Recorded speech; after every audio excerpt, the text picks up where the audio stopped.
ततः क्रूरान् संसारेषु नराधमान् क्षिपामि अजस्रमशुभान् आसुरीष्वेव योनिषु आसुरीं योनिमापन्ना मूढा जन्मनि जन्मनि मामप्राप्यैव कौन्तेय ततो ಯಾಂತಿ ಅಧಮಾಂ ಗತಿಂ. ತನ್ನ ದ್ವೇಷಗಳು ಹೇಗಿರ್ತಾರೆ, ಅವರ ಅಸುರರು, ಅವರಿಗೆ ಸ್ವತಃ ತಾನು ಹೇಗೆ ಶಿಕ್ಷೆ ಕೊಡ್ತಾನೆ ಎಂಬುದನ್ನು ಪರಮಾತ್ಮ ತಿಳಿಸಿದ. ಅಜಸ್ರಂ, ಅಜಸ್ರಂ ಅಂದರೆ ಯಾವಾಗಲೂ ಸಹ ಧ್ಯಾಯೇದ್ ಅಜಸ್ರಮೀಶಸ್ಯ. ಎಲ್ಲಿದು ದ್ವಾದಶ ಸ್ತೋತ್ರ. ಧ್ಯಾಯೇದ್ ಅಜಸ್ರಮೀಶಸ್ಯ ಅಂತ ಬಂದಿದೆ. ಭ್ರೂಭಗಂಪಂ ಪರಮೇಶಿತು ಅಂತ ಹೇಳಬೇಕಾದ್ರೆ ಪಾರಮೇಷ್ಠ್ಯಾದಿ ಪದದಾಯಿ ವಿಮುಕ್ತಿದಂ. ಅಜಸ್ರಂ ಅವ್ಯಯಾದವನು, ಯಾವಾಗಲೂ ಅಂತ ಅರ್ಥ. ಯಾವಾಗಲೂ ಅವರನ್ನು ಆಸುರಿ ಯೋನಿಗಳಲ್ಲಿ ಹುಟ್ಟಿಸಿಬಿಟ್ಟು ಕೊನೆಗೆ ಯಾವ ರೀತಿಯಲ್ಲೂ ಜ್ಞಾನ ಬರದಂತೆ ಮಾಡಿ ಜನ್ಮದಲ್ಲೂ ಎರಡೂ ಆಸುರೀಶ್ವೇ ಯೋನಿಷ ಹೇಳಿದರು. ಜನ್ಮನಿ ಮತ್ತೆ ಪ್ರತಿ ಜನ್ಮ ಹಾಗೆ ಇರ್ತಾರೆ. ಅದರಿಂದ ಮೂರ್ಖರಾಗ್ತಾರೆ, ತಿಳುವಳಿಕೆ ಇಲ್ಲದವರಾಗ್ತಾರೆ. ಮತ್ತು ಆಸುರೀಂ ಯೋನಿ ಮಾಪನ್ನಾಹ, ಆಸುರಿ ಯೋನಿಯ ಒಂದು ದುಷ್ಫಲ ಅಂದರೆ ಮೌಢ್ಯ ತಂದು ಕೊಡೋದು. ಮಾಮಪ್ರಾಪ್ಯೈವ ಕೌಂತೆಯ, ಕೊನೆ ನನ್ನನ್ನು ಹೊಂದಕ್ಕೆ ಸಾಧ್ಯವಾಗದೇನೆ. ಮಾಂ ಶಬ್ದಕ್ಕೆ ಎರಡರ್ಥ, ನನ್ನನ್ನು ಹೊಂದದೇನೆ ಅಂತ ಒಂದು ಅರ್ಥ. ಮಾ ಅಂದರೆ ಪ್ರಮಾ, ಯಥಾರ್ಥ ಜ್ಞಾನ ಅಂತ ಅರ್ಥ. ಯಥಾರ್ಥ ಜ್ಞಾನ ಬರೋದೇ ಇಲ್ಲ ಅವರಿಗೆ. ತಥೋ ಯಾಂತಿ ಅಧಮಾಂ ಗತಿಂ, ಎಲ್ಲಿಗೆ ಯಥಾರ್ಥ ಜ್ಞಾನ ಬರೋದಿಲ್ಲ ಅವರಿಗೆ ಅಂಧತಮಸ್ತು ನಿಶ್ಚಿತ. ಗೊತ್ತಾಯ್ತಾ? ಜ್ಞಾನೇನೈವ ಪರಂಪದಂ. ಗೊತ್ತಾಯ್ತಾ? ಮಿಥ್ಯಾಜ್ಞಾನೇನ ಚ ತಮಃ ಜ್ಞಾನೇನೈವ ಪರಂಪದಂ. ಆದ್ದರಿಂದ ಯಾವಾಗಲೂ ಹಾಗಾಗುತ್ತೆ. ಯಾವಾಗಲೂ ಕೂಡ ಏನು ಕಳ್ಕೊಂಡ್ರೂ ಕೂಡ ಅದು ನಾಶ ಅಲ್ಲ. ಜ್ಞಾನ ಕಳ್ಕೊಂಡ್ರೆ ನಾಶ. ಏನು ಬಂದರೂ ಲಾಭ ಅಲ್ಲ, ಜ್ಞಾನ ಬಂದರೆ ಲಾಭ. ಗೊತ್ತಾಯ್ತಾ? ಎಷ್ಟೇ ಬಂದರೂ ಕೂಡ ಲಾಭ ಅಂತ ಕರಿಬಾರ್ದು. ಅದೆಲ್ಲ ಬಿಟ್ಟು ಹೋಗೋದಷ್ಟೇ. ಮೆಟೀರಿಯಲ್ದೇ ಏನೇ ಲಾಭ ಆದರೂ ಕೂಡ ಅದು ಬಿಟ್ಟು ಹೋಗೋದೇ ಹೊರತು ಉಳಿಯೋದಲ್ಲ. ಆದರೆ ಇದು ಮಾತ್ರ ಏನದು, ಜ್ಞಾನ ಯಾವಾಗಲೂ ಉಳಿಯೋದಾದ್ದರಿಂದ ನಹಿ ಜ್ಞಾನೇನ ಸದೃಶಂ ಪವಿತ್ರಮೇವಿದ್. ಇವತ್ತು ನಹಿ ಧನೇನ ಸದೃಶಂ ಅಂತ ತಿಳ್ಕೊಂಡ್ಬಿಟ್ಟಿರ್ತಾರೆ. ಧನ ಬಂಧಕ, ಜ್ಞಾನ ಮೋಚಕ. ಗೊತ್ತಾಯ್ತಾ? ಧನ ಬಂಧಕ, ಇದು ಧನ ಇಲ್ಲೇ ಬಂಧಕ. ಶ್ರೀಮಂತನ ಕೊಲೆ ಮಾಡಿಬಿಡ್ತಾರೆ, ಬಂಧಕ ಆಗಲಿಲ್ಲ ಅದು. ಶ್ರೀಮಂತರು ಬಡವರನ್ನು ಲೂಟಿ ಮಾಡ್ಲಿಕ್ಕಾಗೋದಿಲ್ಲ, ಯಾಕೆ ಏನಿರೋದಿಲ್ಲ ಅವರ ಹತ್ರ. ಶ್ರೀಮಂತರೇ ಅತ್ಯಂತ ಯಾವಾಗಲೂ ಭಯದಲ್ಲಿ ಬದುಕ್ತಾರೋ. ಇವನ್ನೆಲ್ಲ ರೋಡಲ್ಲಿ ಪಕ್ಕದಲ್ಲಿ ಮಾಡ್ಕೊಂಡು ನಿದ್ದೆ ಹೊಡಿತಿರ್ತಾನೆ. ಅವ್ರು ಸೋಫಾ ಒಳಗೆ ಬಾಲ ಹಾಕ್ಕೊಂಡು ನಿದ್ದೆ ಬರೋದಿಲ್ಲ, ಅದಕ್ಕೆ ಭಯ ಕಾಡ್ತಾ ಇರುತ್ತೆ. ಆದ್ದರಿಂದ ಧನ ಬಂಧಕ, ಜ್ಞಾನ ಮೋಚಕ. ಧನ ಭಯ ಕೊಡುತ್ತೆ, ಜ್ಞಾನ ಅಭಯ ಕೊಡುತ್ತೆ. ಜ್ಞಾನಿಗಳಲ್ಲಿ ಜ್ಞಾನ ಇರೋದರಿಂದ ಅವರಿಗೆ ಅಭಯಂ ಸತ್ವ ಸಂಶುದ್ಧಿ. ಅವರಿಗೆ ಯಾವಾಗಲೂ ಕೂಡ ಭಯ, ಜ್ಞಾನ ಇದ್ದಲ್ಲಿ ಭಯ ಇಲ್ಲ. ಜ್ಞಾನ ಇದ್ದಲ್ಲಿ ಭಯ ಇಲ್ಲ, ಜ್ಞಾನ ಇದ್ದಲ್ಲಿ ಶೋಕ ಇಲ್ಲ. ಮಗ್ನಹಿ ಪರೇ ಅಜ್ಞಾನೇ ಕಿಮ್ನ ದುಃಖ ತರಂಭವೇ. ಭಯ ಶೋಕ ಬರೋದಿಲ್ಲ ಯಾರಿಗೆ? ಅಜ್ಞಾನಿಗಳಿಗೆ.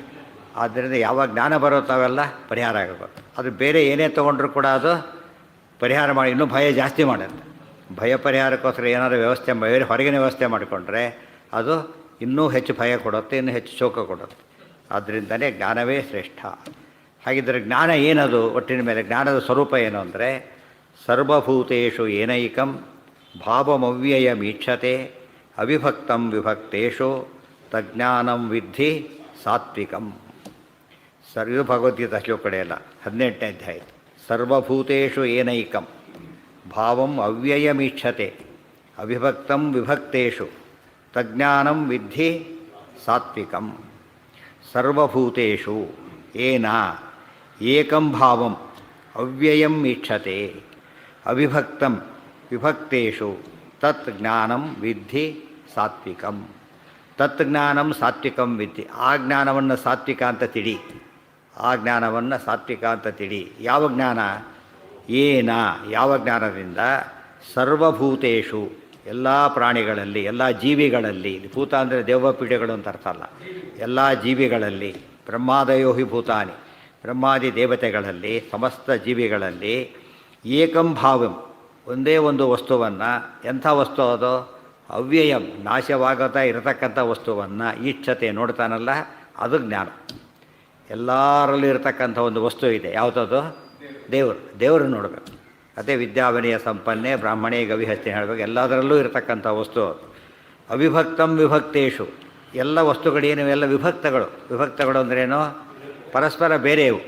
ಸ್ಪಷ್ಟ ಜೀವ ಭೇದ, ಜಡ ಎಲ್ಲ ಬಂದೋಯ್ತು. ವಿಭಕ್ತ, ಬರೀ ಭಕ್ತ ಅಲ್ಲ, ವಿಭಕ್ತ, ಟೋಟಲಿ ಡಿಫರೆಂಟ್. ಅವುಗಳಲ್ಲಿ ಅವಿಭಕ್ತಂ, ಅದು ಮಾತ್ರ ದೇವರು ಹೇಗಿದ್ದಾನೆ? ವಿಭಕ್ತನಾಗಿಲ್ಲ.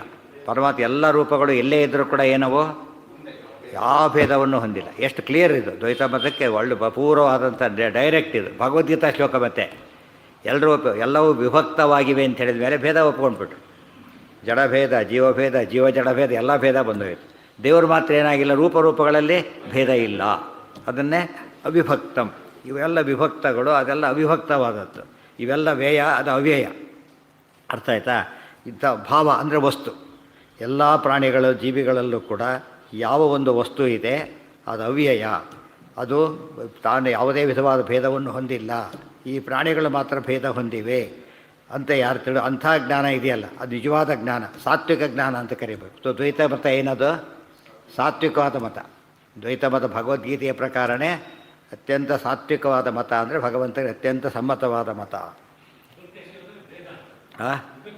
ವಿಭಕ್ತ ಅಂದ್ರೇನು? ವಿಭಾಗ, ವಿಭಕ್ತ. ವಿಭಾಗ ಹೊಂದಿರೋದು ಯಾವುದು? ವಿಭಕ್ತ. ವಿಭಾಗ ಅಂದರೆ ಏನಾಯ್ತು ಅಲ್ಲಿಗೆ? ಈಗ ಸಪ್ರೇಟ್ ಆಗೋದು ಗೊತ್ತಾ? ವಿಭಾಗ ಎ ಬಿ ಸಿ ಡಿ ಏನದು? ವಿಭಾಗ. ಎ ಬಿ ಎರಡು ಒಂದೇ ಆಗಿದ್ರೆ ಏನು ಮಾಡಬೇಕಾಗಿದ್ದಿಲ್ಲ? ಕರಿಬೇಕಾಗಿಲ್ಲ. ಎ ಬೇರೆ, ಬಿ ಬೇರೆ, ಸಿ ಬೇರೆ, ಡಿ ಬೇರೆ. ಆದ್ದರಿಂದ ಎ ಬಿ ಸಿ ಡಿ ಎಂಬ ಹೇಗೆ ಬೇರೆ ಬೇರೆ ಅಕ್ಷರಗಳು, ಅದರಿಂದ ವಾಚ್ಯವಾದ ವಸ್ತುಗಳು ಹೇಗೆ ಬೇರೆ ಬೇರೆ ಆಗಿವೆ, ಹಾಗೆ ಇವು ಟಿ ವಿ ಅಂತೇಳಿ ಸ್ವಿಚ್ ಕೊಟ್ಟರೆ ತೊಗೊಂಡ್ಬಿಡ್ತಾನ? ಟಿ ವಿಗೆ ಆರ್ಡರ್ ಫ್ರಿಜ್ ಬಂದು ತೊಗೊಂಡ್ಬಿಡ್ತಾನೆ. ಏನಂತಾನ ಅವನು? ನಾನು ಆರ್ಡರ್ ಮಾಡಿದ್ದಲ್ಲ, ಅದು ಬೇರೆ. ಸೊ ಬಂದಲ್ಲಿ ಇಲ್ದವ್ರು ಏನು ಕೊಟ್ಟರು ತೊಗೋಬೇಕಷ್ಟೇ. ಭೇದ ಒಪ್ಪೋದಿಲ್ಲ. ಏನು ಮಾಡಬೇಕು ಅವನು? ಏನೋ ಕೇಳಿದ್ರೆ ಏನೋ ಅವನು ಬಂಗಾರಕ್ಕೆ ಆರ್ಡರ್ ಮಾಡಿದ ಕಬ್ಬಣ ಕಳಿಸ್ಬಿಟ್ಟ, ಒಂದು 200 ಗ್ರಾಮು. ಒಪ್ತಾನ ಅವನು? ದೊಡ್ಡ ಗಲಾಟೆ ಎಬ್ಬಿಸ್ತಾನೆ. ಆಮೇಲೆ ಅದು ಇಷ್ಟು ಗಲಾಟೆ ಎಬ್ಬಿಸ್ತಾನೆ ಅಂತ ಹೇಳಿದ ಮೇಲೆ ಎಲ್ಲಿ ಬೆಳ್ಳಿ, ಎಲ್ಲಿ ಚಿನ್ನ, ಎಲ್ಲಿ ಕಬ್ಬಣ, ಎಲ್ಲಿ ದೇವರು, ಎಲ್ಲಿ ಜೀವ? ಅರ್ಥಾತ್ ಸಂಬಂಧ ಇಲ್ಲ. ಬಂಗಾರಕ್ಕೂ ಕಬ್ಬಿಣಕ್ಕೂ ಎಂಥ ಅನಂತ ವ್ಯತ್ಯಾಸ ಇಲ್ಲ. ಬಂಗಾರಕ್ಕೂ ಕಬ್ಬಿಣಕ್ಕೂ ಎಷ್ಟು ಡಿಫರೆನ್ಸ್ ಇಲ್ಲ ವ್ಯಾಲ್ಯೂನಲ್ಲಿ? ಇನ್ಫೈನಟ್ ಅಲ್ಲ, ಗೊತ್ತಾಯ್ತಾ? ಜಾಸ್ತಿ ಇದೆ, ಇನ್ಫೈನಟ್ ಅಲ್ಲ. ಜೀವರಿಗೂ ದೇವರಿಗೆ ಎಷ್ಟಿದೆ ಭೇದ? ಇನ್ಫೈನಟ್ ಇದೆ, ಅನಂತ ವ್ಯತ್ಯಾಸ. ಅನಂತ ಗುಣದಲ್ಲಿ ನ್ಯೂನತೆ ಇರೋದ್ರಿಂದ ಜೀವನಿಗೆ ಅಂಥ ಜೀವನನ್ನು ಈಶ್ವರ ಅಂತ ತಿಳ್ಕೊಂಡು ಏನಾಗುತ್ತೆ ಅಲ್ಲಿಗೆ? ಬಂಧಕ, ಅತ್ಯಂತ ಬಂಧಕ. ಮುಳುಗೋದೆ ಅಂತ ಹೇಳ್ತಾರಲ್ಲ, ತಪ್ಪು ತಿಳ್ಕೊಂಡು ಏನಾಯ್ತು ಅಲ್ಲಿಗೆ? ಮುಳುಗೋದೆ ಅಂತ ಹೇಳ್ಬಿಡೋದು. ಮುಳುಗೋದೆ ಅಂದರೆ ಹೇಳಿ ಅಲ್ಲಿಗೆ ಸರ್ವನಾಶ ಹೊಂದಿದ ಅಂತ. ತುಂಬ ಏನೋ ಮಾಡಿ ಏನೋ ಇನ್ವೆಸ್ಟ್ ಮಾಡಿದೆ ಎಲ್ಲ ಹಾಳಾಗೋಗ್ಬಿಡ್ತು ಅಂತೇಳಿ.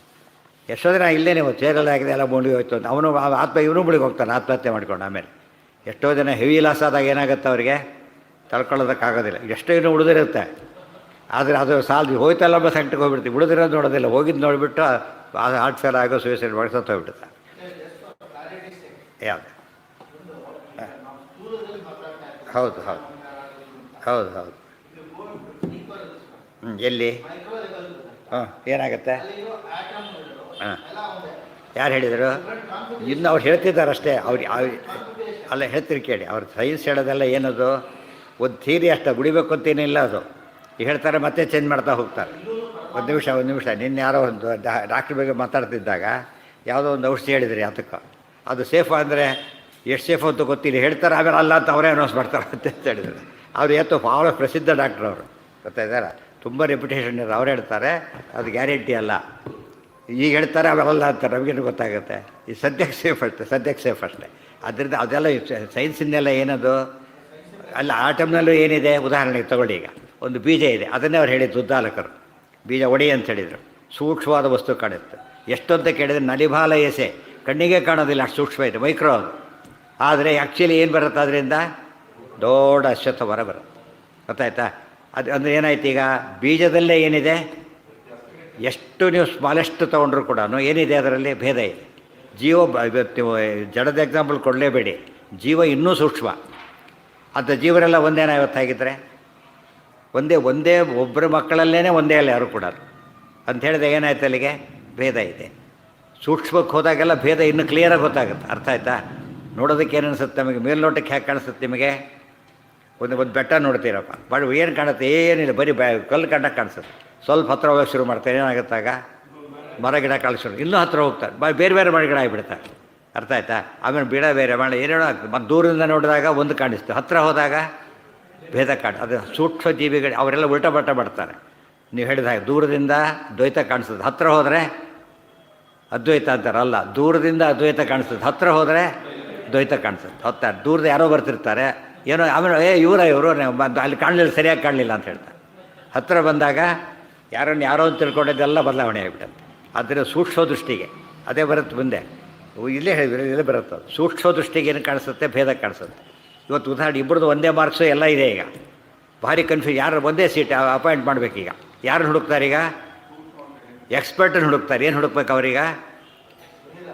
ಎಲ್ಲದರಲ್ಲೂ ಕಾಣೋದು. ಏನು ತೊಗೊಂಡ್ರು ಕೂಡ ಮಾರ್ಕ್ಸ್ ತೊಗೊಳ್ಳಿ, ಇದನ್ನು ತೊಗೊಂಡು ಪ್ರತಿಯೊಂದು ತೊಗೊಂಡು ಇನ್ಸ್ಟಿಟ್ಯೂಷನ್ ತೊಗೊಂಡು ಎಲ್ಲದರಲ್ಲೂ ನಂಬರ್ 1 ಡಿಫ್ರೆಂಟ್ ಮಾಡಿ ಆಗ್ತಾನೆ. ಇಬ್ಬರಿಗೂ ಕೊಡೋ ಚಾನ್ಸ್ ಇಲ್ಲೇ ಇಲ್ಲ. ಒಬ್ಬರಿಗೆ ಮಾತ್ರ ಕೊಡ್ಬೇಕು. ಏನು ಮಾಡ್ತಾರಾಗ? ದೊಡ್ಡ ಎಕ್ಸ್ಪರ್ಟನ್ನು ಇರ್ತಾರಾಗ. ಅವ್ರು ಏನು ಮಾಡ್ತಾರೆ? ಸೂಕ್ಷ್ಮ ವ್ಯತ್ಯಾಸ ತೋರಿಸ್ತಾರೆ. ಗೊತ್ತಾಯ್ತಾನೆ. ಅದು ಏನಾಯಿತು? ಸೂಕ್ಷ್ಮಕ್ಕೆ ಹೋದಾಗ ಏನು ಬಂದಾಗಾಯ್ತು? ಈಗ ಭೇದ ಬಂತು. ಎಕ್ಸ್ಪರ್ಟ್ ನಿಯಮನ ಮಾಡೋದು ಭೇದ ತಿಳ್ಕೊಳ್ಳೋಕೆ, ಅಭೇದ ತಿಳ್ಕೊಳ್ಳೋಕ್ಕಲ್ಲ.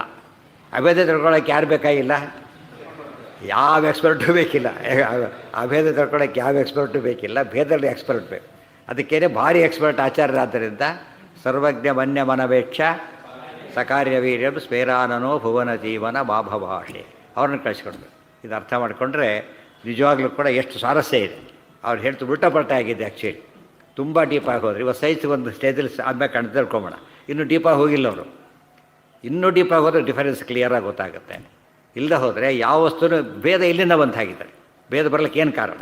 ಭೇದ ಇಲ್ಲದೆ ಹೋಗಿದ್ದರೆ ಭೇದ ಎಲ್ಲಿಂದ ಬಂತಾಗಿದ್ದರೆ ಎಲ್ಲಿ ಹೇಳಬೇಕು? ನೀನು ಅದನ್ನು ಸ್ವರೂಪದಲ್ಲೇ ಇತ್ತು. ಅದಕ್ಕೆ ಹೇಳ್ತಾರಲ್ಲ, ಒಂದು ಒಳ್ಳೆ ನೀವು ಬೆಲ್ಲದ ಕಟ್ಟೆ ಕಟ್ಟಿ ಜೇನು ಹಾಕಿ ನೀವು ಬೇವಿನ ಬೀಜ ಹಾಕಿದರೆ ಏನು ಬರುತ್ತೆ ಅಲ್ಲಿ? ಫಸ್ಟ್ ಕ್ಲಾಸ್ ಬೇವಿನ ಬೀಜ ಕಹಿದೇ ಬರುತ್ತೆ.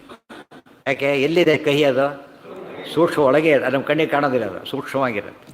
ಇದೆಲ್ಲ ಅರ್ಥ. ಎಷ್ಟೋ ಸರ್ತೆ ನಮಗೆ ನೀರು ನೋಡ್ತೀವಿ, ಏನು ಗೊತ್ತಾಗೋದಿಲ್ಲ. ಕುಡ್ದಾರೆ ಉಪ್ಪು ನೀರು ಅಂತ ಹೇಳ್ತಾರೆ. ಯಾವುದು ಕಣ್ಣಿಗೆ ಕಾಣಲಿಲ್ಲ? ಈಗ ಉಪ್ಪು ಕಣ್ಣಿಗೆ ಕಾಣಲಿಲ್ಲ, ಸಿಹಿ ಕಣ್ಣಿಗೆ ಕಾಣಲಿಲ್ಲ. ಯಾವಾಗ ಗೊತ್ತಾಯ್ತದ? ರುಚಿನ ಬಾಯಲ್ಲಿ ಹೋದಾಗ ಗೊತ್ತಾಯ್ತು. ನೋಡ್ಲಿಕ್ಕೆ ಒಂದೇ ರೀತಿ ಕಾಣಿಸ್ತದೆ. ಆ್ಯಸಿಡ್ ನೀರಿಗೂ ವ್ಯತ್ಯಾಸನೇ ಕಾಣಿಸೋದಿಲ್ಲ. ಬಾಯಲ್ಲಿ ಹಾಕ್ಕೊಂಡ್ರೆ ಹೋಗೇ ಬಿಡ್ತಾರೆ. ಗೊತ್ತಾಯ್ತಾ? ಸೊ ಸೂಕ್ಷ್ಮ ವಿಚಾರ ತಿಳ್ಕೋಬೇಕಾದ್ರೆ ಯಾವಾಗಲೂ ಕೂಡ ಭೇದ ಜ್ಞಾನವೇ ಭೇದ ಜ್ಞಾನ ಇದ್ದರೆ ಮಾತ್ರ ಅವನು ಸೂಕ್ಷ್ಮ ಜ್ಞಾನ ಅಂತ ಅನ್ನಿಸ್ತಾನೆ ಹೊರತು ಬೇರೆ ಅಲ್ಲ. ಡಿಫರೆನ್ಸ್ ಗೊತ್ತಾಗಲಿಕ್ಕೆ ಏನು ಮಾಡಬೇಕು? ಅವನು ಭೇದ ಜ್ಞಾನ ಜಾಸ್ತಿ ಗೊತ್ತಾಗಬೇಕು. ಯಾರು ಭೇದ ಜ್ಞಾನ ಚೆನ್ನಾಗಿ ತಿಳಿತಾನೆ ಅವನು ಯಾರು? ಅವನು ಭಾರಿ ಸೂಕ್ಷ್ಮ ದೃಷ್ಟಿಯವನು ಅಂತ ಅರ್ಥ. ಅದಕ್ಕೆ ದೇವರನ್ನ ಕಂಡ್ರೆ ಶಾರ್ಕಾರಾಕ್ಷಸಕ ಅಂತ ಕರೀತಾರೆ. ಶಾರ್ಕಾರಾಕ್ಷ ಸೂಕ್ಷ್ಮ ದೃಷ್ಟಿಯವರು ಅಂತ ಹೇಳ್ತಾರೆ. ಉಪನಿಷತ್ತಲ್ಲಿ ಬರುತ್ತೆ. ಜಗನ್ನಾಥರು ಉಪಯೋಗಿಸ್ತಾರೆ ಅದನ್ನು. ಶಬಲ ಶಾಶ್ವತ ಅಂತ ಹೇಳ್ತಾ ಸನ್ನತ ಶಾರ್ಕಾರಾಕ್ಷಸಕ. ಶಾರ್ಕಾರಾಕ್ಷರು ಸೂಕ್ಷ್ಮ ದೃಷ್ಟಿಯ ಮುನಿಗಳು. ಅವರಿಗೆ ಅತ್ಯಂತ ಪ್ರಿಯ ದೇವರು ಅಂತ ಅರ್ಥ. ಸರ್ವಗುಹ್ಯತಮಂ ಭೂಯ ಶೃಣುಮೇ ಪರಮಂ ವಚಃ. ಎಷ್ಟೋ ಸರ್ತಿ ಮೋಸ ತೊಗೊಳ್ಳೋದು ಶ್ರೀಗೌಡನ ಗೋಡನ್ನು ತೊಗೊಂಡ್ಬಿಡ್ತಾರಲ್ಲ. ಯಾವಾಗಲೂ ಕೂಡ ಮೋಸ ಮಾಡೋದ್ರಲ್ಲಿ ಏನಿರುತ್ತೆ? ಅಲ್ಲಿ ಭೇದ ಕಾಣದಂತೆ ಮಾಡಿರ್ತಾರೆ, ಅದು ಮೋಸ. ಭೇದ ಕಾಣದಂತೆ ಮಾಡಿದರೆ ಮೋಸ. ಭೇದ ಕಂಡ್ರೆ ಏನದು? ಅದು ಮೋಸ ಅಲ್ಲ. ಸೊ ಭೇದದಲ್ಲಿ ಮೋಸ ಇಲ್ಲ ಯಾವಾಗಲೂ. ಯಾವುದರಲ್ಲಿ ಮೋಸ ಇದೆ? ಅಭೇದದಲ್ಲಿ ಮೋಸ ಇದೆ. ಇವತ್ತು ಅಕ್ಕಿಗೆ ಕಲ್ಲು ಸೇರಿಸ್ತಾರೆ, ಬಿಳಿ ಕಲ್ಲು ಸೇರಿಸ್ತಾರೆ, ಕಪ್ಪು ಕಲ್ಲು ಸೇರಿಸೋದಿಲ್ಲ. ಅದಕ್ಕೆ ಭೇದ ಏನಾಗಬಾರ್ದು? ಭೇದ ಕಾಣಿಸ್ಬಾರ್ದು. ಸೊ ಭೇದ ಮುಚ್ಚಾಕೋದೇ ಮೋಸದ ಲಕ್ಷಣ. ಅರ್ಥ ಆಯ್ತಾ? ಎಲ್ಲೆಲ್ಲಿ ಭೇದ ಮುಚ್ಚಾಕ್ತಾರೋ ಅದು ಮೋಸ ಅಂತ ಅರ್ಥ. ಎಲ್ಲೆಲ್ಲಿ ಭೇದ ಕ್ಲಿಯರಾಗಿ ಕಾಣುತ್ತೆ ಅದೇನದು? ಅದು ಮೋಸ ಅಲ್ಲ ಅಂತ. ಸೊ ದೇವೇಶ್ವರ ಭೇದ ಕ್ಲಿಯರಾಗಿ ಕಾಣಬೇಕು. ಹತ್ರ ಇದ್ದಾಗ ಹಾಲಿ ನೀರು ಹಾಕಿಬಿಡ್ತಾರೆ, ಗೊತ್ತೇ ಆಗೋದಿಲ್ಲ. ಅವ್ರೇನು ಎಕ್ಸಾಂಪಲ್ ಕೊಟ್ಟು ನೋಡಿದ್ರೆ ಹಾಲಿ ನೀರು ಹಾಕಿದ್ರೆ ಏನಾಯ್ತು ಅದೀಗ? ಹಾಲು. ಆದ್ದರಿಂದ ಎಲ್ಲ ದೇವ್ರ ಎಲ್ಲ ಒಂದೇ ಆಗಿಬಿಡ್ತಾರೆ. ಸೈನ್ಸ್ ಒಪ್ಪುತ್ತಾ ಅದನ್ನು? ಸೈನ್ಸ್ ಒಪ್ಪುತ್ತಾ? ಏನು ಹೇಳುತ್ತೆ ಅದನ್ನು? ಡಿಸ್ಟಿಲ್ ಹಾವು ತೆಗಿಲಕ್ಕೆ ಬರುತ್ತೆ. ಹೆಚ್ಚಾಗಿ ಕಾಯಿಸ್ಬಿಟ್ರೆ ಏನಾಗುತ್ತದು? ಮೊದಲು ಡೆವಾಪರೇಟ್ ಆಗೋದು ಯಾವುದು? ನೀರು. ಆಮೇಲೆ ಹಾಲು. ಪೂರ್ತಿ ಮಾಡಿದ್ರೆ ಹಾಲು ಹೋಗಿಬಿಡುತ್ತೆ. ಅದು ಫಸ್ಟ್ ಹೋಗೋದು ಇದು ಗಟ್ಟಿ ಆಗ್ತಾ ಬರುತ್ತೆ. ಗಟ್ಟಿ ಸಾಲಿಡಾಗಿ ಉಳ್ಕೊಡುತ್ತೆ. ಯಾಕೆ? ಹೋಗಿದ್ದು ಅದು ಬೇರೆ ಆಗಿತ್ತು. ಇದು ಏನಾಗಬಾರ್ದು? ಗಟ್ಟಿನೇ ಆಗಬಾರ್ದು ಹಾಲು. ನೀರು ಹಾಕಿ ನಾವಿದ್ರೆ ಅದೇ ರೀತಿ ಇರಬೇಕು, ಇರೋದಿಲ್ಲ. ನೀರಿನ ಅಂಶ ಸೇರಿದೆಲ್ಲ ಹೋಗಿಬಿಡುತ್ತೆ ಕೊನೆ. ಇದೆಲ್ಲ ಅರ್ಥ ಮಾಡ್ಕೊತ ಹೋದರೆ ಎಲ್ಲೆಲ್ಲೇ ನೀವು ಮೋಸ ಮಾಡ್ತಾರೋ ಅಲ್ಲಿ ಅಭೇದ ಜ್ಞಾನ ತರಲಿಕ್ಕೆ ಟ್ರೈ ಮಾಡ್ತಾರೆ. ಎಲ್ಲೆಲ್ಲಿ ನಿಮಗೆ ಪ್ರಾಮಾಣಿಕತೆ ಇರುತ್ತೋ ಅಲ್ಲಿ ಭೇದ ಜ್ಞಾನ ಬರುತ್ತೆ. ಭೇದ ಜ್ಞಾನ ಹೇಳಿ ಬಂದಾಗಲೇ ಪ್ರಾಮಾಣಿಕತೆ ಅಂತ ಅರ್ಥ. ಸರ್ವಗುಹ್ಯತಮಂ ಭೂಯ ಅವಿಭಕ್ತಂ ವಿಭಕ್ತೇಷು ತಜ್ಞಾನಂ ವಿದ್ಧಿ ಸಾತ್ವಿಕಂ. ಮತ್ತಿಷ್ಟೆಲ್ಲ ಹೇಳಿದರೂ ಕೂಡ ಜಡಗಳಲ್ಲೇ ಭೇದ ಇದೆ. ತಮಾಷೆ ಅಂದರೆ ಈ ಬೇರೆ ಗಿಡಗಳು ಬೀಜಗಳು ಎಲ್ಲದರಲ್ಲೂ ಬೇರೆ ಇದೆ. ಇನ್ನು ಚೇತನಗಳ ಭೇದ ಇನ್ನೂ ಜಾಸ್ತಿ ಆಗುತ್ತೆ. ಜಡಗಳ ಭೇದಕ್ಕಿಂತ ಚೇತನ ಭೇದ ಯಾತಕ್ಕೆ ಜಾಸ್ತಿ ಅಂದರೆ ಜಡದೊಳಗೆ ಚೇತನ ಎಂಟರ್ ಆಗ್ತಾನೆ. ದೇಹ ಜಡ, ಒಳಗೆ ಚೇತನ ಇರ್ತಾನೆ. ಆದರೆ ಚೇತನದೊಳಗೆ ಜಡದೊಳಗೆ ಚೇತನ ಹೋಗಾಗ ಚೇತನ ಜಡ ಹೋಲಕ್ಕೆ ಬರೋದಿಲ್ಲ. ಯಾಕೆ? ಇನ್ನೂ ಸೂಕ್ಷ್ಮ ಅದು. ಇನ್ನೂ ಸೂಕ್ಷ್ಮವಾಗಿ ಹೋಲಕ್ಕೆ ಬರೋದಿಲ್ಲ. ಅದರೊಳಗೆ ಇನ್ನು ದೇವರು ಇನ್ನೂ ಸೂಕ್ಷ್ಮ. ಆದ್ದರಿಂದ ಏನಾಗುತ್ತೆ ಅಲ್ಲಿಗೆ? ಜೀವನ ಒಳಗೆ ಹೋಲಕ್ಕಾಗೋದಿಲ್ಲ. ಗೊತ್ತಾಯ್ತಾ? ಇವತ್ತು ಕುಂಬಳಕಾಯಿನ ಇದರಲ್ಲಿ ಸೇರಿಸೋಕ್ಕಾಗ, ಸಣ್ಣ ಇದರಲ್ಲಿ ನೋಡ್ದಲ್ಲಿ ಇಡೋಕ್ಕಾಗತ್ತೆ? ಆಗೋದಿಲ್ಲ. ಯಾಕೆ? ದೊಡ್ಡದಲ್ಲಿ ಚಿಕ್ಕದು ಸೇರಿಸ್ಬೋದು, ಚಿಕ್ಕದು ಸಾಧ್ಯ ಇಲ್ಲ. ದೇವರು ಅದಕ್ಕೆ ಅಣೋರಣೀಯಾನ್ ಅಂತ ಹೇಳಿದ್ರಿಂದ ಅದು ಭೇದ ಹೇಳ್ತಾ ಇದೆ. ಅಣುವಿಗಿಂತ ಅಣು ಅಂತ ಹೇಳಿದ ಮೇಲೆ ಒಂದಾಗ ಚಾನ್ಸೇ ಇಲ್ಲ ಅಂತ ಅರ್ಥ. ಅರ್ಥ ಆಯ್ತಾ? ಒಂದಾಗೋ ಚಾನ್ಸ್ ಎಲ್ಲೂ ಇಲ್ಲೇ ಇಲ್ಲ. ಸರ್ವಗುಹ್ಯತಮಂ ಭೂಯ ಶೃಣು ಮೇ ಪರಮಂ ವಚಃ. ಆಚಾರ್ಯ ಎಷ್ಟು ಕ್ಲಿಯರ್ ಮಾಡ್ತಾರೆ ಇದನ್ನು ಅಂದರೆ, ಇವನು ಸಹಿಸಿದವ್ರಿಗೆ ಅದು ಗೊತ್ತಿದ್ದರೆ ಆಚಾರ್ಯ ಬದಲು ನಮಸ್ಕಾರ ಹಾಕ್ತಿದ್ರು. ಒಂದು ಪರಮ ಮೈನ್ಯೂಟೆಸ್ಟ್ ಪಾರ್ಟ್ ಇದೆ. ಮೈನ್ಯೂಟೆಸ್ಟ್ ಅಂದರೆ ಹೇಳೋದಕ್ಕೆ ಸಾಧ್ಯ ಇಲ್ಲ, ಅಷ್ಟು ಸೂಕ್ಷ್ಮ ಇದೆ. ಆಚಾರ್ಯ ಹೇಳ್ತಾರೆ ಅದಕ್ಕೆ ಅನಂತ ಅವಯವ ಇದೆ. ನಿಮಗೆ ಶಾಕ್ ಆಗಿಬಿಡುತ್ತೆ ಏನು ಅಂತ ಹೇಳಿಬಿಟ್ಟು. ಯಾಕೆಂದರೆ ಅದಕ್ಕೂ ಡೈಮೆನ್ಷನ್ ಇದೆ. ಡೈಮೆನ್ಷನ್ ಬಂದಷ್ಟು ಏನಾಯಿತು, ಎಲ್ಲದಕ್ಕೂ ಸುತ್ತ ಸುತ್ತ ಪಾಯಿಂಟ್ಸ್ ಇದೆ ಅದಕ್ಕೆ. ಇಲ್ಲಾದರೆ ಏನೋ ವಸ್ತುನೇ ಅಲ್ಲ ಅದು. ಡೈಮೆನ್ಷನ್ ಇಲ್ಲಾಂದ್ರೆ ಏನಾಯ್ತು ಅಲ್ಲಿಗೆ, ಈಗ ವಸ್ತುನೇ ಅಲ್ಲ. ಅರ್ಥ ಆಯ್ತಾ? ಅದಕ್ಕೆ ಹೇಳ್ತಾ ಇದು ಇನ್ನೂ ಯಾರಿಗೂ ಗೊತ್ತಾಗೋದಿಲ್ಲ ಅವೆಲ್ಲ ಕೂಡ. ಯಾಕೆ ಅರ್ಥನೇ ಆಗೋದಿಲ್ಲ ಅದೆಲ್ಲ. ಇದು ಹೇಳಿದ ಮೇಲೆ ಅರ್ಥ ಆಗುತ್ತೆ. ವಾಕ್ಯಾರ್ಥದಲ್ಲಿ ಬರೋದೇ ಏನೋ ಡೈವರ್ಷನ್ ಎಲ್ಲೆಲ್ಲೋ ಹೋಗ್ಬಿಡ್ತಾರೆ. ಆದ್ದರಿಂದ ಅವ್ರಿಗೆ ಜ್ಞಾನ ಬರೋದು ಅಜ್ಞಾನ ಜಾಸ್ತಿ ಆಗ್ತಿರುತ್ತೆ ಅಷ್ಟೇ. ಇಬ್ಬರಿಗೂ ಅವರಿಗೂ ಜ್ಞಾನ ಮುಚ್ಚೋಗ್ತಾ ಇರ್ತದೆ. ಮಾತಿನ ಭರಾಟೆ ಒಳಗೆ ಏನಾಗುತ್ತದ, ತತ್ವ ಮುಚ್ಚೋಗ್ಬಿಡುತ್ತೆ. ತತ್ವ ಸರಿಯಾಗಿ ತಿಳ್ಕೊಂಡ್ರೆ ಆಶ್ಚರ್ಯ ಪಡ್ತಾನೆ. ಒಂದು ಅಣು ಅನಂತ ಅವಯವ ಇದೆ ಅಂತ ಹೇಳಿದರೆ ಎಷ್ಟು ಸೂಕ್ಷ್ಮ ಅದು. ಅದಕ್ಕೆ ಏನು ಎಕ್ಸ್ಪೆರಿಮೆಂಟ್ ಬೇಕಿಲ್ಲ, ಅದಕ್ಕೆ ಸಿಂಪಲ್ ನಿಮ್ಮ ರ್ಯಾಷನಲ್ ಎಕ್ಸ್ಪೀರಿಯೆನ್ಸ್ ಅದು. ಅರ್ಥ ಅದನ್ನ ಹೇಳೋದಕ್ಕೆ ಏನು ಬೇಕು ನಿಮಗೆ? ಯಾವ ಲ್ಯಾಬ್ರೇಟ್ರಿ ಏನೂ ಬೇಕಾಗಿಲ್ಲ. ಏನು ಸಾಕು ನಿಮಗೆ ಸಾಕ್ಷಿ ಚೆನ್ನಾಗಿದ್ದರೆ ಸಾಕಷ್ಟೇ. ಅನಂತ ಅವಯವ ಇಲ್ಲದೆ ಹೋದರೆ ಅದೇನಾಗಲ್ಲ, ವಸ್ತುನೇ ಆಗೋದಿಲ್ಲ. ಅದೇನಾಯ್ತು, ಇಂಡಿವಿಜುವಲ್ ಅಂತ ಹೇಳಬೇಕೆ ಹೊರತು ಇಲ್ಲ ಅಂತ ಹೇಳಬಾರ್ದು. ಅರ್ಥ ಆಯ್ತಾ? ಇದಕ್ಕೆ ಅನಂತ ಅವಯವ ಇದೆ ಇದಕ್ಕೆ, ಬಟ್ ಡಿವಿಜಬಲ್ ಇದೆ. ಬಟ್ ಪರಮಾಣು ಸ್ಟೇಜಲ್ಲಿ ಏನಾಗುತ್ತದ, ಇಂಡಿವಿಜುವಲ್ ಬಟ್ ಅದಕ್ಕೆ ಡಿವಿಷನ್ ಇದೆ, ಅದು ಮಾಡೋಕ್ಕೆ ಬರೋದಿಲ್ಲ. ಅರ್ಥ ಆಯ್ತಾ? ಇವತ್ತು ಒಂದು ಸೇರಿದೆ ಸಾಲಿಡ್, ಅದು ಇನ್ನೊಂದು ಸೇರು ಅಸೆಂಬಲ್ ಮಾಡಿರ್ತಾರೆ, ಅದನ್ನೇನು ಮಾಡ್ಬೋದು, ತೆಗಿಬೋದು. ಸಾಲಿಡ್ ತೆಗಿಲಕ್ಕೆ ಹೊರ ಬಿಡ್ದೋಗ್ಬಿಡುತ್ತೆ. ಈ ಥರ ಯೋಚನೆ ಮಾಡಿದರೆ ಅದು ಸಾಲಿಡ್ ಸ್ಟೇಜಲ್ಲಿ ಉಳ್ಕೊಂಬಿಡುತ್ತೆ. ಫೈನಲ್ ಇಂಡಿವಿಜುವಲ್ ಅದು. Still it has parts. ಎಂಥ ಪಾರ್ಟ್ಸ್ ಅದು? Individual parts. ಆದ್ದರಿಂದ ನಾವು ನೋ ಪಾರ್ಟ್ಸ್ ಅಂತ ಕರೆಯೋದು ಫಿಗರೇಟಿವೇ ಹೊರತು ಫ್ಯಾಕ್ಟ್ ಅಲ್ಲ. ಆಹ ಬ್ರಹ್ಮ ಏತಮೇವಾರ್ಥಂ ಸರ್ವಗುಹ್ಯತ. ಅದಕ್ಕೆಲ್ಲ ಸೂಕ್ಷ್ಮ ವಿಚಾರ ಬೇಕಾಯಿತು. ಆಚಾರ್ಯ ತುಂಬ ಸೂಕ್ಷ್ಮ ಆದ್ದರಿಂದ ಆ ಕ್ಲಾರಿಟಿಗೆ ಬಂತು. ಇದರಲ್ಲೇ ಬರುತ್ತೆ, ವ್ಯಾಖ್ಯಾನದಲ್ಲೇ ಬರೋದಲ್ಲ. ಸರ್ವಗುಹ್ಯತಮಂ ಭೂಯ ಶೃಣು ಮೇ ಪರಮಂ ವಚಃ. ಸಾತ್ವಿಕ ಜ್ಞಾನ ಅಂತ ಹೇಳಿದ್ದರಿಂದ ಭೇದನೇ ಸಾತ್ವಿಕ ಅಂತಾಯಿತು. ಸರ್ವಗುಹ್ಯತಮಂ ಭೂಯ ಶೃಣು ಮೇ ಪರಮಂ ವಚಃ ಇಷ್ಟೋಸಿ ಮೇ ದೃಢಮಿತಿ ತಥೋ ವಕ್ಷ್ಯಾಮಿ ತೇ ಹಿತಂ. ಅರ್ಜುನ ಇನ್ನೊಂದು ಹೇಳ್ತೇನೆ ಕೇಳು. ಸರ್ವಗುಹ್ಯತಮಂ ಭೂಯ, ಮತ್ತು ಸರ್ವಗುಹ್ಯ, ಸರ್ವಗುಹ್ಯತಮ, ಎಲ್ಲ ರಹಸ್ಯಗಳಲ್ಲೂ ರಹಸ್ಯ. ಗುಹ್ಯ ಗುಹ್ಯತ, ಗುಹ್ಯ ಸರ್ವಗುಹ್ಯತರ, ಸರ್ವಗುಹ್ಯತಮ. ಅದೇನು ಗೊತ್ತಾ? ಶೃಣುಮೇ ಪರಮಂ ವಚಃ. ಅದಕ್ಕೆ ಆಚಾರ್ಯ ದಯ ಮಾತಿರ್ತಾರೆ, ಶೃಣುತಾಮಲ ಸತ್ಯವಚ ಪರಮಂ, ಸತ್ಯವಚ ಪರಮಂ ಶಪಥೇರಿತ ಮುಚ್ಛರಿತ ಬಾಹುಯುಗಂ. ಆಚಾರ್ಯ ದೇವ್ರ ಮಾತು ಹಾಗೇ ಇದೆ, ಆಚಾರ್ಯ ಮಾತು ಹಾಗೇ ಇದೆ. ಅದೇ ಕ್ಲಾರಿಟಿ, ಅದೇ ಇದು. ಅಷ್ಟೇ ಪ್ರೀತಿಯಿಂದ ಹೇಳ್ತಾರೆ ಕೃಷ್ಣ. ಅದೇ ರೀತಿ ಆಚಾರ್ಯ ಹೇಳ್ತಾರೆ, ಶೃಣುತಾಮಲ ಸತ್ಯವಚ ಪರಮಂ. ಅರ್ಜುನ ಎದುರಿಗೆ ಒಬ್ಬನಿದ್ದಾನೆ, ಶೃಣು ಅಂತ ಹೇಳಿದ್ರು. ಈ ಆಚಾರ್ಯ ತುಂಬ ಜನ ಶಿಷ್ಯರಿಗೆ ಹೇಳ್ತಾ ಶೃಣುತಾ ಅಂತ ಹೇಳ್ತಾರೆ. ಸರ್ವಗುಹ್ಯತಮಂ ಭೂಯ ಶೃಣು ಮೇ ಪರಮಂ ವಚಃ ಇಷ್ಟೋಸಿ ಮೇ ದೃಢಮಿತಿ ತಥೋ ವಕ್ಷ್ಯಾಮಿ ತೇ ಹಿತಂ. ನೀನು ಒಂದು ಸರ್ವಗುಹ್ಯತಮ, ಭೂಯ ಶೃಣು. ಇನ್ನೊಮ್ಮೆ ಕೇಳು. ಅತ್ಯಂತ ರಹಸ್ಯದಲ್ಲಿ ರಹಸ್ಯ, ಇನ್ನೊಮ್ಮೆ ಕೇಳು. ಅದೇನು ಗೊತ್ತಾ? ಮತ್ತು ಪರಮಂ ವಚ, ಇನ್ನೊಂದು ಅಬ್ಜೆಕ್ಟಿವ್. ಭೂಯ ಕೇಳು, ಪರಮಂ ವಚಃ ಕೇಳು, ಸರ್ವಗುಹ್ಯ ವಚಃ ಕೇಳು. ಮತ್ತು ಯಾತಕ್ಕೆ ಹೇಳ್ತೇನೆ ಗೊತ್ತಾ? ಇಷ್ಟೋಸಿ ಮೇ. ಸರ್ವಗುಹ್ಯತಮವಾದದ್ದನ್ನು ಬೇರೆಯವ್ರು ಹೇಳಬೇಕಾದ್ರೆ ಅದು ಸರ್ವಗುಹ್ಯತಮ ಬೇರೆ, ಅದು ಅತ್ಯಂತ ಪ್ರಿಯನಲ್ಲ. ಅದು ಅತ್ಯಂತ ಪ್ರಿಯರಿಗೇನು ಹೇಳಬೇಕಾಗ ಇಷ್ಟೋಸಿ ಮೇ ದೃಢಮಿತಿ, ಅತ್ಯಂತ ಪ್ರಿಯನೇನು. ಅದಕ್ಕೆ ತಥೋ ವಕ್ಷ್ಯಾಮಿ ತೇ ಹಿತಂ. ಮತ್ತೆ ಏನು ಹೇಳ್ತೇನೆ ನನಗೆ? ಹಿತವನ್ನು ಹೇಳ್ತೇನೆ. ಎಷ್ಟು ಸ್ಟ್ರೆಸ್ ಕೊಟ್ಟಾಗಾಯ್ತು ಇದರಲ್ಲಿ. ಸರ್ವಗುಹ್ಯತಮ ಭೂಯ ಪರಮಂ ವಚಃ ಇಷ್ಟೋಸಿ ಮೇ ದೃಢಂ ತಥೋ ವಕ್ಷ್ಯಾಮಿ ತೇ ಹಿತಂ. ಇಂಥ ಮಾತು ಸುಳ್ಳಾದ್ರೆ ಗತಿ ಏನಾಗಬೇಕಾಗಿದ್ರೆ? ಇಷ್ಟು ಸ್ಟ್ರೆಸ್ ಕೊಟ್ಟು ಹೇಳಿದ ಮೇಲೆ ಏನಾಗಿರ್ಬೇಕದು?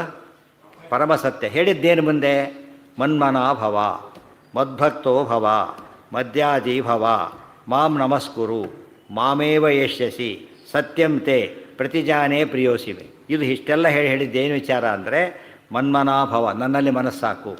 ಇದು ಸ್ವಾಮಿ ಜೀವೇಶ್ವರ ಭೇದ ಇದೆ, ಅಭೇದ ಇದೆ. ಇದು ನನ್ನಲ್ಲಿ ಮನಸ್ಸಾಕು.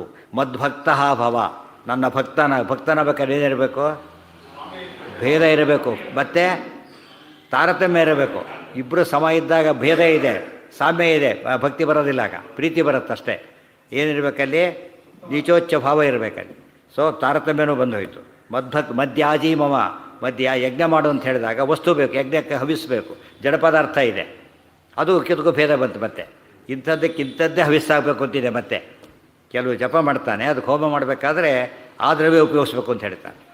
ಯಾವ ಉದ್ದೇಶಕ್ಕೋಸ್ಕರ ಹೋಮ ಮಾಡಿರ್ತಾನೋ ಅದು ತಕ್ಕಂಥ ವಸ್ತು. ಕೆಲವಕ್ಕೆ ಚರು ಬೇಕು, ಕೆಲವಕ್ಕೆ ಬರೀ ಘೃತ ಬೇಕು, ಕೆಲವಕ್ಕೆ ಎಳ್ಳು ಬೇಕು, ಕೆಲವಕ್ಕೆ ಸಮಿತ್ತುಗಳು ಅಂಥದ್ದೇ ಗಿಡ ಸಮಿತ್ತಾಗಬೇಕು. ಗೊತ್ತಾಯ್ತಾ? ರೋಗ ಹೋಗಬೇಕಾದ್ರೆ ಅದಕ್ಕೊಂದು ಸಮಿತ್ತಾಗಬೇಕು. ಧನ್ವಂತರಿ ಮಂತ್ರದ ಸಮಿತ್ತುಗಳೇ ಬೇರೆ. ಜಡಭೇದ ಬರಲಿಲ್ಲ. ಹಾಗಿದ್ರೆ ಈಗ ಯಜ್ಞ ಮಾಡಿದಾಗ ಹವಿಸ್ಬೇಕು ಅಂದಮೇಲೆ ಹವಿಸ್ನಲ್ಲಿ ಭೇದ ಇದ್ದಾಗ ಜಡಭೇದ ಬಂತು, ಚೇತನ ಭೇದ ಬಂತು. ಮತ್ತು ನನಗೆ ಅತ್ಯಂತ ಪ್ರಿಯ ಅಂದಮೇಲೆ ಅಪ್ರಿಯರು ಇದ್ದಾರೆ ಅಂತಾಯಿತು. ತುಂಬ ಪ್ರಿಯನೇನು ಅಂತ ಹೇಳಿದಾಗ ಅಪ್ರಿಯರಿದ್ದಾರೆ. ತುಂಬ ಅಂತ ಹೇಳಿದಾಗ ಪ್ರಿಯರಲ್ಲೂ ತಾರತಮ್ಯ ಇದೆ. ಮತ್ತು ಪ್ರಿಯರಲ್ಲಿ ತಾರತಮ್ಯ ಇದೆ. ತುಂಬ ಪ್ರಿಯ ಅಂತ ಹೇಳಿದಾಗ ಅಪ್ರಿಯರಿಂದ ಬೇರೆ ನೀನು. ಅದು ತುಂಬ ಅಪ್ರಿಯರು ಬೇರೆ. ಮತ್ತು ಅದರಲ್ಲಿ ತಾರತಮ್ಯ. ತುಂಬ ಪ್ರಿಯ, ತುಂಬ ಪ್ರಿಯ, ಭಾರಿ ತುಂಬ ಪ್ರಿಯ. ಅಪ್ರಿಯ, ಭಾರಿ ಅಪ್ರಿಯ, ಭಾರಿ ತುಂಬ ಅಪ್ರಿಯ. ಅಲ್ಲೂ ಕೂಡ ಏನು ದುಷ್ಟರಲ್ಲೂ ಕೂಡ ಏನು ಬಂತು? ತಾರತಮ್ಯ. ಎಷ್ಟು ಕ್ಲಿಯರ್ ಇದೆ. ಇಷ್ಟು ಕ್ಲಿಯರ್ ಇದ್ದರೂ ಕೂಡ ತೆಗೆದುಹಾಕಿದ್ರೆ ಅರ್ಥ ಏನು? ಯಾವುದಿದು ನೀವೇ ಒಪ್ಪಿರತಕ್ಕಂತಹ ಭಗವದ್ಗೀತೆ. ಅದು ಕೂಡ ಕೃಷ್ಣ ಭಗವದ್ಗೀತೆ ಎಲ್ಲ ಮಾತು ಶ್ರೇಷ್ಠ. ಸ್ಟ್ರೆಸ್ ಕೊಟ್ಟು ಅಂಡರ್ಲೈನ್ ಮಾಡಿ ಹೇಳಿದರೆ ಮತ್ತೆ ಅದರೊಳಗೆ ಕೇಳು ಕೇಳು ಕೇಳು ಅಂತೇಳಿ. ಅದರಿಂದ ವಕ್ಷಾಮಿ ತೇ ಹಿತಂ, ಹಿತಕರವಾದ ಮಾತಿದೆ. ತೇ ಹಿತಂ. ಅದಕ್ಕೆ ಆಚಾರ್ಯರು ನಾಸ್ಮೃತಿ ಸದೃಶಂ ಹಿತರೂಪ, ಅದೇ ಮಾತು ಆಚಾರ್ಯ ಉಪಯೋಗಿಸಿದ್ದಾರೆ. ನೀನು ಹಿತ ಹೇಳ್ತೇನೆ ಕೇಳು ಅಂತ ಕೃಷ್ಣ ಹೇಳಿದರೆ, ಹಿತರೂಪಂ ನೇದೃಶಂ ಸ್ಥಳಮಲಂ ಶಮಲಘ್ನಂ ನಾಸ್ಯ ತೀರ್ಥ ಸಲಿಲಸ್ಯ ಸಮಂ ವಾಹ ನಾಸ್ತಿ ವಿಷ್ಣು ಸದೃಶಂ ನಾನು ದೈವಂ ನಾಸ್ಮದುಕ್ತಿ ಸದೃಶಂ ಹಿತರೂಪಂ. ಇದೇ ಪದ ಉಪಯೋಗಿಸಿದ್ದಾರೆ. ಅತ್ಯಂತ ಹಿತವಾದ. ಡಾಕ್ಟ್ರ್ ಔಷಧಿ ಕೊಡೋ ಎಂಥ ಔಷಧಿ ಕೊಡಬೇಕು? ರುಚಿಯಾಗಿರೋದು ಕೊಡಬಾರ್ದು. ಎಂಥದ್ದು ಕೊಡಬೇಕು? ಹಿತ ಆಗಿರ್ಬೇಕು. ಬಟ್ ನೋಡೋದಕ್ಕೆ ಕಹಿ, ಬಟ್ ನಿಜವಾಗ್ಲೂ ಏನದು? ಹಿತ. ನೋಡೋದಕ್ಕೆ ಸಿಹಿ, ಇನ್ನು ಮೊದಲೇ ಶುಗರು ಏನಾಯ್ತು ಅಲ್ಲಿಗೆ ಇನ್ನೂ ಜಾಸ್ತಿ ಆಗೋಯ್ತು. ಆದ್ದರಿಂದ ಹಿತವಾದ ಕೊಡಬೇಕೆ ಹೊರತು ಬೇರೆ ಅಲ್ಲ. ಅದು ಹಿತವಾದ ಮಾತು ಹೇಳೋದು ಬೇರೆ, ಪ್ರಿಯವಾದ ಮಾತು ಹೇಳೋದು ಬೇರೆ. ಏಕಾದಶಿ ಉಪವಾಸ ಮಾಡಬೇಡ, ಏನದು ಭಾಳ ಪ್ರಿಯವಾದ ಮಾತು. ಇವನಿಗೂ ಪಾಪ ಅವನಿಗೂ ಪಾಪ. ಅದು ಏಕಾದಶಿ ಉಪವಾಸ ಎಂಥ ಪ್ರಸಂಗ ಬಿಡಬೇಡ. ನೋಡಿದ್ರೆ ಅಯ್ಯೋ ಏನೇ ಒತ್ತಾಡ್ತಾರಲ್ಲಪ್ಪ ಇವರು, ಭಾರಿ ಕಷ್ಟ ಆಗುತ್ತೆ ಅಂತ ಕೇಳಿದರೆ ಹಿತ. ಗೊತ್ತಾಯ್ತಾ? ಹಿತ ಪ್ರಿಯ ಎರಡು. ಹಿತನೂ ಪ್ರಿಯನೂ ಆಗಿದ್ದರೆ ಭಾರಿ ಶ್ರೇಷ್ಠ, ಅದೇನು ತೊಂದರೆ ಇಲ್ಲ. ಅದು ಒಂದನ್ನು ಬಿಡೋದಾದರೆ ಹಿತ ಪ್ರಿಯ ಒಂದರಲ್ಲಿ ಬಿಡೋದು ಯಾವುದನ್ನು ಬಿಡಬಹುದು ನಾವು? ಪ್ರಿಯವಾದ ಹಿತವಾದ ಬಿಡಲಿಕ್ಕೆ ಸಾಧ್ಯ ಇಲ್ಲ. ಇದು ಅರ್ಥ ಮಾಡಿಕೊಂಡ್ರೆ ಎಷ್ಟು ಒತ್ತು ಕೊಡ್ತಾನೆ. ವಕ್ಷಾಮಿ ತೇ ಹಿತಂ. ಇವೆಲ್ಲ ಗೀತಾವಾಕ್ಯ ಏನಿದು? Simplest possible Sanskrit. ಇದರಲ್ಲಿ ಏನೇನೂ ಕಷ್ಟದ ಪದ ಇಲ್ಲ. ಬಟ್ ವಿಷಯ ಅಂಥದ್ದು ಸುಪ್ರೀಂ ಮೋಸ್ಟ್ ವಿಷಯ ಭಗವಂತ ಹೇಳ್ತಾನೆ. ಆದ್ದರಿಂದ ಲ್ಯಾಂಗ್ವೇಜ್ ಇಂಪಾರ್ಟೆಂಟ್ ಅಲ್ಲ. ಯಾವುದು ಇಂಪಾರ್ಟೆಂಟ್ ಇದೋ? ವಿಷಯ ಮುಖ್ಯ. ವಿಷಯಕ್ಕೆ ತಕ್ಕಂತೆ ಲ್ಯಾಂಗ್ವೇಜ್ ಇರಬೇಕೇ ಹೊರತು ಇವೆಲ್ಲ ಹೇಳಿದ ಒಂದು ಅಕ್ಷರಗಳು ಅರ್ಥ ಆಗಲಿಲ್ಲ ಕೊನೆಗೆ ಏನಾಗ ಉಪಯೋಗನೇ ಇಲ್ಲ. ಅದರಿಂದ ಅಂದರೆ ಅದು ಅರ್ಥ ಇದ್ದರೆ ಬೇರೆ ಮಾತು. ಅರ್ಥವಿಲ್ಲದ ಮಾತನ್ನು ಬೊಂಬಾಸ್ಟಿಕ್ಕಾಗಿ ಹೇಳ್ತಾನೆ, ಏನಿಲ್ಲ ಅದರೊಳಗೆ. ಆದರೆ ಸಿಂಪಲೆಸ್ಟ್ ವರ್ಡ್ಸು ಅತ್ಯಂತ ತಾರಕ. ದೃಢೋಸಿ ಇಷ್ಟೋಸಿ ಮೇ ದೃಢಮೀತಿ ತಥೋ ವಕ್ಷಾಮಿ ತೇ ಹಿತಂ. ಇದ್ರ ಇನ್ನೊಂದು ಏನು ಗೊತ್ತಾಯಿತು ಅಂದರೆ, ದೇವರು ಯಾರೋ ಅತ್ಯಂತ ವಿಷಯ ಹೇಳ್ಬೇಕಾದ್ರೆ ಮತ್ತೇನಾಗಬೇಕು? ದೇವರಿಗೆ ನಾವು ಇಷ್ಟರಾಗಬೇಕು. ಅವಾಗ ಹೇಳ್ತಾರೆ. ಇಷ್ಟರಾಗಲಿಕ್ಕೆ ಏನು ಮಾಡಬೇಕು? ಆತ ಹೇಳಿದ ಮಾತನ್ನು ಕೇಳಬೇಕು. ಅವನ ಎಲ್ಲ ಭಾರಿ ಬೇಕಾದ ಹೇಳಿದೆಲ್ಲ ಕೇಳ್ತಾನೆ. ಆತೇನು ಹೇಳ್ತಾನೆ? ಸತ್ಯಂ ವದ ಧರ್ಮಂಚರ ಮಾತೃದೇವೋಭವ ಪಿತೃ, ಎಲ್ಲ ದೇವರ ಸಂದೇಶಗಳಿವೆಲ್ಲ ಕೂಡ. ಅದು ನಡೆಸಿದ್ರೆ ಏನಾಗ್ತಾರಾಗ? ದೇವರಿಗೆ ಪ್ರಿಯನಾಗ್ತಾನೆ. ಪ್ರಿಯನಾದ ತಕ್ಷಣ ಏನು ಮಾಡ್ತಾರಾಗ? ಪ್ರಿಯವಾದದ್ದು ಹೇಳ್ತಾರೆ, ಹಿತವಾದದ್ದು ಹೇಳ್ತಾರೆ. ಆದ್ದರಿಂದ ಹಿಷ್ಟೋಸಿಮೆ ದೃಢಮಿತಿ ತಥೋ ವಕ್ಷಾಮಿ ತೇ ಹಿತಂ. ಅದಕ್ಕೆ ನೀನು ಹೇಳ್ತಾ ಇದ್ದೇನೆ. ಇಷ್ಟೆಲ್ಲ ಸ್ಟ್ರೆಸ್ ಕೊಟ್ಟು ಹೇಳಿದಾಗ ಅದಿಷ್ಟೆಲ್ಲ ಹಿಂದೆ ಹೇಳಿದ ಸಿದ್ಧಾಂತ ಏನಾಯ್ತಾಗ ಮೊದಲೇ ಅಧ್ಯಾಯದಲ್ಲಿ ಹೇಳಿದ್ದೆಲ್ಲ ಪೂರ್ಣ ಒಂದೊಂದು ವಾಕ್ಯದಲ್ಲೂ ಸಿಗುತ್ತೆ. ಗೀತೆ ಯಾವ ವಾಕ್ಯದಲ್ಲಿ ತತ್ವ ಇದೆ ಅಂತ ಕೇಳಬೇಡಿ. ಯಾವ ವಾಕ್ಯ ತೊಗೊಂಡ್ರೆ ಏನಿದೆ ಅದರಲ್ಲಿ ಸಿದ್ಧಾಂತನೇ ಬರೋದು. ಮನ್ಮನಾಭವ ಮದ್ಭಕ್ತ ಮದ್ಯಾಚಿ ಮಾಂ ನಮಸ್ಕುರು ಮಾಮೇವ ಯಶ್ಯಸಿ. ಇದರಿಂದ ಏನು ಉಪಯೋಗ? ನಮಸ್ಕಾರ ಮಾಡು. ನಮಸ್ಕಾರ ಕೂಡ ಭೇದ ತಾರತಮ್ಯ ಇಟ್ಕೊಂಡೇ ಹೇಳೋದು. ಮಾಮೇವ ಯಶ್ಯಸಿ. ಎಲ್ಲಿ ಬರ್ತೀನಿ ಕೊನೆಗೆ? ನೀನು ನನ್ನ ಹತ್ರನೇ ಬರ್ತೀಯ. ಮಾಂ ಯಶ್ಯಸಿ ಯಥಾರ್ಥ ಜ್ಞಾನ ಬರುತ್ತೆ ಒಂದರ್ಥ. ಮಾಂ ಯಥಾರ್ಥ ಜ್ಞಾನಂ. ಇನ್ನೊಂದು ಮಾಂ ಅಂದರೆ ನನ್ನನ್ನು. ಮಾಮೆ ಅಥವಾ ಇನ್ನೊಂದು ಅರ್ಥ ಮಾಮ್ ಅಂದರೆ ಮಹಾಲಕ್ಷ್ಮೀ ದೇವಿ. ಇನ್ನು ಸಂಪತ್ತು ಬರುತ್ತೆ. ಗೊತ್ತಾಯ್ತಾ? ಸಂಪತ್ತು ಬರುತ್ತೆ, ಜ್ಞಾನ ಬರುತ್ತೆ, ನಾನು ಸಿಗ್ತೇನೆ. ಇನ್ನೇನು ಎಲ್ಲ ಬಂದೋಯ್ತು. ದ್ವೈತ ಮತದಿಂದ ಏನೇನು ಬಂತು ನಿಮಗೆ? ಇಲ್ಲಿ ಸಂಪತ್ತು ಬೇಕು, ಆಮೇಲೆ ಸದ್ಗತಿ ಆಗಬೇಕು, ಅದಕ್ಕೆ ಯಥಾರ್ಥ ಜ್ಞಾನ ಬೇಕು. ಅಷ್ಟೂ ಕೊಡುತ್ತಾದ್ರಿಂದ ಮಾಂ ಏಷ್ಯಸಿ ಏವ ಬರುತ್ತೆ, ಬಂದೇ ಬರುತ್ತೆ. ಏವ ಅಂಬೋದೇನದು? ಬಂದೇ ಬರುತ್ತೆ. ಯಥಾರ್ಥ ಜ್ಞಾನ ಬಂದೇ ಬರುತ್ತೆ, ಸಂಪತ್ತು ಬಂದೇ ಬರುತ್ತೆ, ಮೋಕ್ಷ ಸಿಕ್ಕೇ ಸಿಗುತ್ತೆ. ಅದಕ್ಕೆ ಏವ ಅಂತ ಪದ ಹಾಕಿದ್ದಾನೆ. ಸತ್ಯಂತೆ ಪ್ರತಿಜಾನೆ. ನಾನು ಸತ್ಯವನ್ನು ಹೇಳ್ತಾ ಇದ್ದೇನೆ. ಸತ್ಯ ಅಂದರೆ ಮತ್ತೇನಿದು? ಮೀಮಾಂಸಾ. ಮೀಮಾಂಸಾ ಅಂದರೆ ದೃಢವಾದ ಮಾತಿದು ಅಂತ. ಅದು ಸುಮ್ಮನೆ ವೇಗ ಹೇಳಿದ್ದಲ್ಲ, ಅದೇನೋ ತೋರಿಕೆ ಹೇಳಿದ್ದಲ್ಲ, ಸತ್ಯವಾದ ಮಾತನ್ನೇ ಹೇಳ್ತೇನೆ. ಪ್ರತಿಜಾನೆ. ಮತ್ತು ಇನ್ನೊಂದು ಪದ ಪ್ರತಿಜ್ಞೆ ಮಾಡ್ತೇನೆ. ಮತ್ತು ಇನ್ನೊಂದು ನಾನು ಕೊಟ್ಟು ಕೊನೆಗೆ ಯಾರು ಪ್ರತಿಜ್ಞೆ ಮಾಡ್ತಾರಾ? ಗೊತ್ತಾಯ್ತಾ? ಪ್ರತಿಜ್ಞೆ ಮಾಡಿ ಕೃಷ್ಣ ಪ್ರತಿಜ್ಞೆ ಮಾಡಿ ಹೇಳ್ತೇನೆ ಕೇಳು. ಅದು ದೇವ್ರ ಪ್ರತಿಜ್ಞೆ ಮಾಡಬೇಕಾದ್ರೆ ದೇವರೊಂಬ ಪದ ಸಾಕು. ಕೆಲವರು ಕೋರ್ಟ್ ಡಿಕ್ಲೇರ್ ಮಾಡಿ ಮತ್ತೆ ಇನ್ನೊಂದು ಲೈನ್ ಬರಿಬೇಕಾಗಿಲ್ಲ. ಗೊತ್ತಾಯ್ತು, ಆರ್ಡರ್ ಕನ್ಫರ್ಮ್ ಮಾಡ್ತೀವಿ ಅಂತೇಳಿ. ಆರ್ಡರ್ ಇಟ್ ಸೆಲ್ಫ್ ಏನೇದು ವ್ಯಾಲಿಡ್. ಪರಮಾತ್ಮ ಹೇಳ್ತಾನೆ ಪ್ರತಿಜ್ಞೆ ಮಾಡಿ ಹೇಳ್ತೇನೆ ಕೇಳು. ಏನಂತ? ಪ್ರಿಯೋಸಿಮೆ. ಪ್ರಿಯನಾಗಿರೋದು ಪ್ರತಿಜ್ಞೆ. ಎಲ್ಲರ ಮುಂದೆ ಪ್ರತಿಜ್ಞೆ ಮಾಡೋದಿಲ್ಲ. ಪ್ರತಿಜ್ಞೆ ಯಾರು ಮುಂದೆ ಮಾಡ್ತಾರೆ? ಚಾಲೆಂಜ್ ಇದ್ದರೆ, ಪ್ರೀತಿ ಇದ್ದರೆ. ಅಲ್ಲಿ ಹೋಗಿ ಹಾಳಾಗಬೇಡ, ಪ್ರತಿಜ್ಞೆ ಆಣೆ ಮಾಡಿ ಹೇಳ್ತೀನಿ ಕೇಳು ಅಂತ ಹೇಳ್ತಾರೆ. ಯಾಕೆ? ಯಾರ ಮೇಲೆ ಪ್ರೀತಿ ಇದೆ ಅವ್ರ ಮೇಲೆ? ಈಗ ಕೇಳೋನು ಕೇಳಲೇಬೇಕು ಅಂತೇಳಿ. ಅದಕ್ಕೆ ಪ್ರತಿಜ್ಞೆ ಮಾಡಿ ಹೇಳಿದ ಮಾತಿದೆಯಲ್ಲಿ ಸತ್ಯಂ ಸತ್ಯಂ ಅನ್ನೋದೇ ಪ್ರತಿಜ್ಞೆ. ಸತ್ಯಂ ಮತ್ತೆ ಪ್ರತಿಜ್ಞೆ ಮಾಡ್ತಾನೆ. ನಾನು ಹೇಳಿದ್ದೇನೆ ಕೇಳು. ಮನ್ಮನಾಭವ ಮದ್ಭಕ್ತೋಭವ ಮದ್ಯಾಜೀಭವ ಮಾಂ ನಮಸ್ಕುರು ಮಾಮೇವ ಏಷ್ಯಸಿ ಸತ್ಯಂತೆ ಪ್ರತಿಜಾನೆ ಪ್ರಿಯೋಸಿಮೆ. ಮತ್ತೊಮ್ಮೆ ಇಷ್ಟಹಾಸಿ ಪ್ರಿಯೋಸಿ, ಮತ್ತೆ ಇಷ್ಟೋಸಿಮೆ ಪ್ರಿಯೋಸಿಮೆ. ನೆಕ್ಸ್ಟ್ ಶ್ಲೋಕನೇ ಅದು. ಎಷ್ಟು ಸ್ಟ್ರೆಸ್ ಕೊಟ್ಟು ಹೇಳ್ತಾನೆ ಅಂದರೆ ಇದನ್ನು ಬಿಡ್ಲಿಕ್ಕೆ ಸಾಧ್ಯನೇ ಇಲ್ಲ ಹಾಗೆ ಹೇಳ್ತಾನೆ. ಇದಿಷ್ಟು ಭಗವದ್ಗೀತಾ. ಇಷ್ಟೊತ್ತು ಕೂಡ ಭಗವದ್ಗೀತಾ ಶ್ಲೋಕಗಳು ಕೊಟ್ಟು. ಈಗ ಹಾಂ ಹಾಂ ಅದು ಬೇರೆ. ಎಲ್ಲಿದೆ ಅಲ್ಲಿ ವಾಕ್ಯ ನೋಡಬೇಕು. ಕೌಂತೇಯ ಪ್ರತಿಜಾನೀಹಿ ಅದು ಬೇರೆ. ಅದು ನಾವೇ ಹೇಳಿದ್ರೆ ಬಾ ಬೇರೆ. ಅದು ಹೇಳಿದ್ನಲ್ಲ, ಇಲ್ಲಿ ಜಾನಿ ಎಂಬುದೇನಿದು ಫಸ್ಟ್ ಪರ್ಸನ್. ಇದು ನಾನು ಮಾಡ್ತೇನೆ ಅಂತ ಅರ್ಥ. ಅಲ್ಲಿ ಹೇಳಿ ಪ್ರತಿಜಾನೀಹಿ ನೀನು ಮಾಡು ಅಂತ ಅರ್ಥ. ಬನ್ನಿ, ನೀವು ಬನ್ನಿ. ಬರ್ತೇನೆ, ನಾನು ಬರ್ತೇನೆ, ನಾನು ಮಾಡ್ತಾಯಿದ್ದೇನೆ. ಇದು ನಾನು ಹೇಳೋ ಮಾತು ಫಸ್ಟ್ ಪರ್ಸನ್ ಆದ್ದರಿಂದ ನಾನು ಪ್ರತಿಜ್ಞೆ ಮಾಡ್ತೇನೆ ಅಂತ ಅರ್ಥ. ಕೌಂತೇಯ ಪ್ರತಿಜಾನೀಹಿ ನಮೇ ಭಕ್ತ ಪ್ರಣಸೆ. ಪ್ರತಿಜ್ಞೆ ಮಾಡು, ನನ್ನ ಭಕ್ತ ಸಾಯೋದಿಲ್ಲ, ನಾಶವಾಗೋದಿಲ್ಲ. ಅದು ನೀನು ಮಾಡೋದು. ಗೊತ್ತಾಯ್ತಾ? ಜಾನೀಹಿ ಪ್ರತಿಜಾನೀಹಿ ಅದು ಮಧ್ಯಮ. ಇದಕ್ಕೆ ನಿನಗೆ ಹೇಳಿದ್ದು ಇದು ನಾನು ಹೇಳ್ತಾ ಇದ್ದೇನೆ ಅಂತ ಅರ್ಥ. ಪ್ರತಿಜಾನೆ ಪ್ರಿಯೋಸಿ ಮೇ ಬದಿ ಪ್ರಿಯೋಸಿ ಮೇ ನನಗೆ ಅತ್ಯಂತ ಪ್ರಿಯನಾಗಿದ್ದಿ. ಇದಿಷ್ಟು ಕೂಡ ಗೀತಾವಾಕ್ಯಗಳು. ಇದು ಅನೇಕ ವಿಷಯ ಗೊತ್ತಾಯಿತು. ಇದು ಮಧ್ಯಾಜೀಭವ ಅಂತ ಹೇಳಿದ್ದೇನೆ. ಯಜ್ಞಯಾಗ ಮಾಡು, ನನಗೆ ಪ್ರಿಯನಾಗ್ತಿ. ಮದ್ಭಕ್ತನಾಗು, ಮನ್ಮನಾಭವ. ಅದಕ್ಕೆ ಆಚಾರ್ಯ ಹೇಳಿದ್ದು ತದಲಂ ಬಹುಲೋಕ ವಿಚಿಂತನಯ ಪ್ರವಣಂ ಕುರು ಮಾನಸಂ ಈಶಪದೆ. ನನ್ನಲ್ಲಿ ಮನಸ್ಸಾಕು. ಆಚಾರ್ಯ ಹೇಳಿದ, ಕೃಷ್ಣ ಹೇಳಿದ ನನ್ನಲ್ಲಿ ಮನಸ್ಸಾಕು ಅಂತೇಳಿ. ಆಚಾರ್ಯ ಹೇಳಿದರು ದೇವರಲ್ಲಿ ಮನಸ್ಸಾಕು ಅಂತ ಹೇಳಿದರು. ಏನು ನಮ್ಮಲ್ಲೇ ಅದು ಹಾಕಲಿಲ್ಲ, ದೇವರಲ್ಲಿ ಮನಸ್ಸಾಕು ಅಂತೇಳಿ. ಯಾಕೆ? ದೇವರು ತಾನು ಹೇಳ್ತಾ ಇದ್ದಾರೆ ನನ್ನಲ್ಲಿ ಹಾಕು ಅಂತ ಹೇಳಿದರು. ಆಚಾರ್ಯ ಇದು ಥರ್ಡ್ ಪರ್ಸನ್ ಹೇಳಿದ್ರೆ ದೇವರಲ್ಲಿ ಹಾಕು ಅಂತ ಹೇಳಿ. ಇಬ್ಬರದ್ದು ಏನಾಯ್ತಾಗ? ಈ ರೀತಿ ಅಲ್ಲ. ನನ್ನ ಎಲ್ಲರೂ ನನ್ನ ಹಾಕಿರೋ ಏನರ್ಥಾಗ? ಎಲ್ಲರೂ ನನ್ನಲ್ಲಿ ಎದ್ಬಿಟ್ಟು ಏನಾಗುತ್ತೆ ಅಲ್ಲಿಗೆ? ಅದಕ್ಕೆ ಅಹಂ ಬ್ರಹ್ಮಾಸ್ಮಿ ದೇವ್ರು ಹೇಳಿದ, ಎಲ್ಲರೂ ಅಹಂ ಬ್ರಹ್ಮ ಶುರುವಾಗ್ಬಿಟ್ರು. ಆಮೇಲೆ ಹಾಗೆ ಮಾಡಬಾರ್ದು. ದೇವ್ರು ಹೇಳಿದ ಅಂತ ಹೇಳಬೇಕೆ ಹೊರತು ಏನು ಹೇಳಬಾರ್ದು? ಅದನ್ನು ನಾವು ಚೇಂಜ್ ಮಾಡಬಾರ್ದು. ನಿಮಗೆ ಬುದ್ಧಿ ಇಲ್ಲ ಅಂತ ಅವ್ರು ಹೇಳಿದರು, ಅದು ಬೇರೆ. ಅವ್ರು ಹೇಳ್ಬೇಕಾದ್ರೆ ನಾನು ಹೇಳ್ತೇನೆ ನಿನಗೆ ಬುದ್ಧಿ ಇಲ್ಲ. ನಿನಗೆ ಬುದ್ಧಿ ಇಲ್ಲ ಅಂತ ಅವ್ನು ಹೇಳೋದು ಬೇರೆ, ನಿನಗೆ ಬುದ್ಧಿ ಇಲ್ಲ ಅಂತ ಅವ್ರು ಹೇಳಿದರು ಬೇರೆ. ನಿನಗೆ ಬುದ್ಧಿ ಇಲ್ಲ ಹೊಡಿಲಕ್ಕೆ ಬಂದ, ಅವ್ರು ಹೇಳಿದ್ರು, ಅವ್ರು ಹೊಡಿಲಕ್ಕೆ ಇಬ್ಬರು ಬಿಟ್ಟ ಎಲ್ಲಿಗೆ ಹೋದ ಈಗ? ಅವ್ರ ಹತ್ರ ಹೋದ ಅಂತ ಅವ್ರು ಹೇಳಿದರು. ಮತ್ತು ನಿನ್ನ ಮುಂದೆ ಹೇಳಬೇಡ ಅಂತ ಹೇಳಿದರು. ನಿಮ್ಮಲ್ಲಿ ಪ್ರೀತಿ ಬಂತು ಇನ್ಮೇಲೆ ಹೇಳಬೇಡ ಅಂತ ಹೇಳಿದ್ದು ನಿಮಗೆ ಹೇಳಿದ್ದೀರಾ. ಆದ್ದರಿಂದ ನಿಮ್ಗೆ ಭಾಳ ಹಿತೈಷಿ ನಾನು. ಒಂದು ಮಾತು ಹೇಗೆ ಚೇಂಜ್ ಆಗ್ತಾ ಹೋಗುತ್ತೆ. ಅಲ್ಲಿರೋದು ಹಾಗೆ ಅಹಂ ಬ್ರಹ್ಮಾಸ್ಮಿ ಅಂಥೇಳಿ ಆತ್ಮಾನಮೇವ ವೇತ್. ದೇವ್ರನ್ನ ತನ್ನನ್ನು ತಿಳ್ಕೊಂಡ ಅಂತಿರೋದಲ್ಲಿ. ಗೊತ್ತಾಯ್ತಾ? ಉಪನಿಷತ್ತಲ್ಲಿರೋ ವಾಕ್ಯ ಏನು ಅಂದರೆ ತನ್ನನ್ನು ದೇವರು ತಿಳ್ಕೊಂಡ ಅಂತಿರೋದು. ಈ ಅರ್ಥ ಏನು ಮಾಡಿಬಿಟ್ರು? ಎಲ್ಲರೂ ತಾವೇ ತಿಳ್ಕೊಳ್ಬೇಕು ಅಂತ ಹೇಳಿಬಿಟ್ರು. ಅಂದರೆ first direct speech indirect speech convert ಆಗಬೇಕೋ ಬೇಡ? ಅದು ಡೈರೆಕ್ಟ್ ಸ್ಪೀಚಲ್ಲಿ ಹೇಳಿಬಿಟ್ರೆ ಅದಕ್ಕೊಂದು ಕ್ಲಾಸಲ್ಲಿ ಏನು ಕೊಡ್ತಾರೆ ಮೊದಲೆಲ್ಲ? ಡೈರೆಕ್ಟ್ ಇಂಡೈರೆಕ್ಟಿಗೆ ಕನ್ವರ್ಟ್ ಮಾಡು, ಇಲ್ಲ ಡೈರೆಕ್ಟಿಗೆ ಕನ್ವರ್ಟ್ ಮಾಡು ಅಂತ ಹೇಳ್ತಾರೆ. ಅದೆಲ್ಲ ಏನು ಜ್ಞಾನ ಬೇಕು ಅದಕ್ಕೆಲ್ಲ. ಅಂಥ ಜ್ಞಾನ ಇದ್ದಾಗ ಇಂಥ ಸಮಸ್ಯೆಗಳು ಬರೋದಿಲ್ಲ. ಮನ್ಮನಾಭವ ಮದ್ಭಕ್ತೋ ಮದ್ಯಾತಿ ಮಾಂ ನಮಸ್ಕುರು ಮಾಮೇ ವೈಶ್ಯಸಿ ಸತ್ಯಂತೆ ಪ್ರತಿಜಾನೆ ಪ್ರಿಯೋಸಿ ಮೇ. ಇಷ್ಟು ಭಗವದ್ಗೀತಾ ಶ್ಲೋಕಗಳು. ಮುಂದಿಂದು ಇದೆಲ್ಲ ಮಹಾಭಾರತ ಹೇಳ್ತೇನೆ ಅಂಥೇಳಿ ಭಗವದ್ಗೀತೆ ಯಾತಕ್ಕೆ ಹೇಳಿದರು? ಮಹಾಭಾರತಲ್ಲೇ ಭಗವದ್ಗೀತೆ ಬರೋದರಿಂದ. ಈಗ ಶಾಂತಿ ಪರ್ವದ ಮಾತು ಹೇಳ್ತಾರೆ. ಮುಂದಿನವೆಲ್ಲ ಶಾಂತಿ ಪರ್ವತ. ಅದರಲ್ಲಿ ಮೋಕ್ಷ ಧರ್ಮ ಪರ್ವದ ಮತ್ತೆ ಮಹಾಭಾರತ, ಶಾಂತಿ ಪರ್ವ, ಅದರಲ್ಲಿ 3 ಉಪಪರ್ವ ಇದೆ. ರಾಜಧರ್ಮ ಪರ್ವ, ಆಪದ್ಧರ್ಮ ಪರ್ವ, ಮೋಕ್ಷ ಧರ್ಮ ಪರ್ವ ಅಂತ 3 ಉಪಪರ್ವಗಳಿವೆ. ಅದರಲ್ಲಿ ಮೋಕ್ಷ ಧರ್ಮದ ಮಾತುಗಳಿವಿಷ್ಟು ಕೂಡ. ಪಂಚರಾತ್ರಸ್ಯ ಕೃಷ್ಣಸ್ಯ ವಕ್ತಾ ನಾರಾಯಣ ಸ್ವಯಂ ಸರ್ವೇಶ್ವೇತೇಷು ರಾಜೇಂದ್ರ ಜ್ಞಾನೇಶ್ವೇತದ್ವಿಶಿಷ್ಯತೆ. ಅಲ್ಲಿ ಪ್ರಶ್ನೆ ಬಂದಿರೋದು ಹೀಗೆ. ಅಲ್ಲಿ ಹಿಂದೂ ಮುಂದೆ ಇದೆ, ಅಲ್ಲಿ ಕಾಂಟೆಕ್ಸ್ಟ್ ಇದೆ.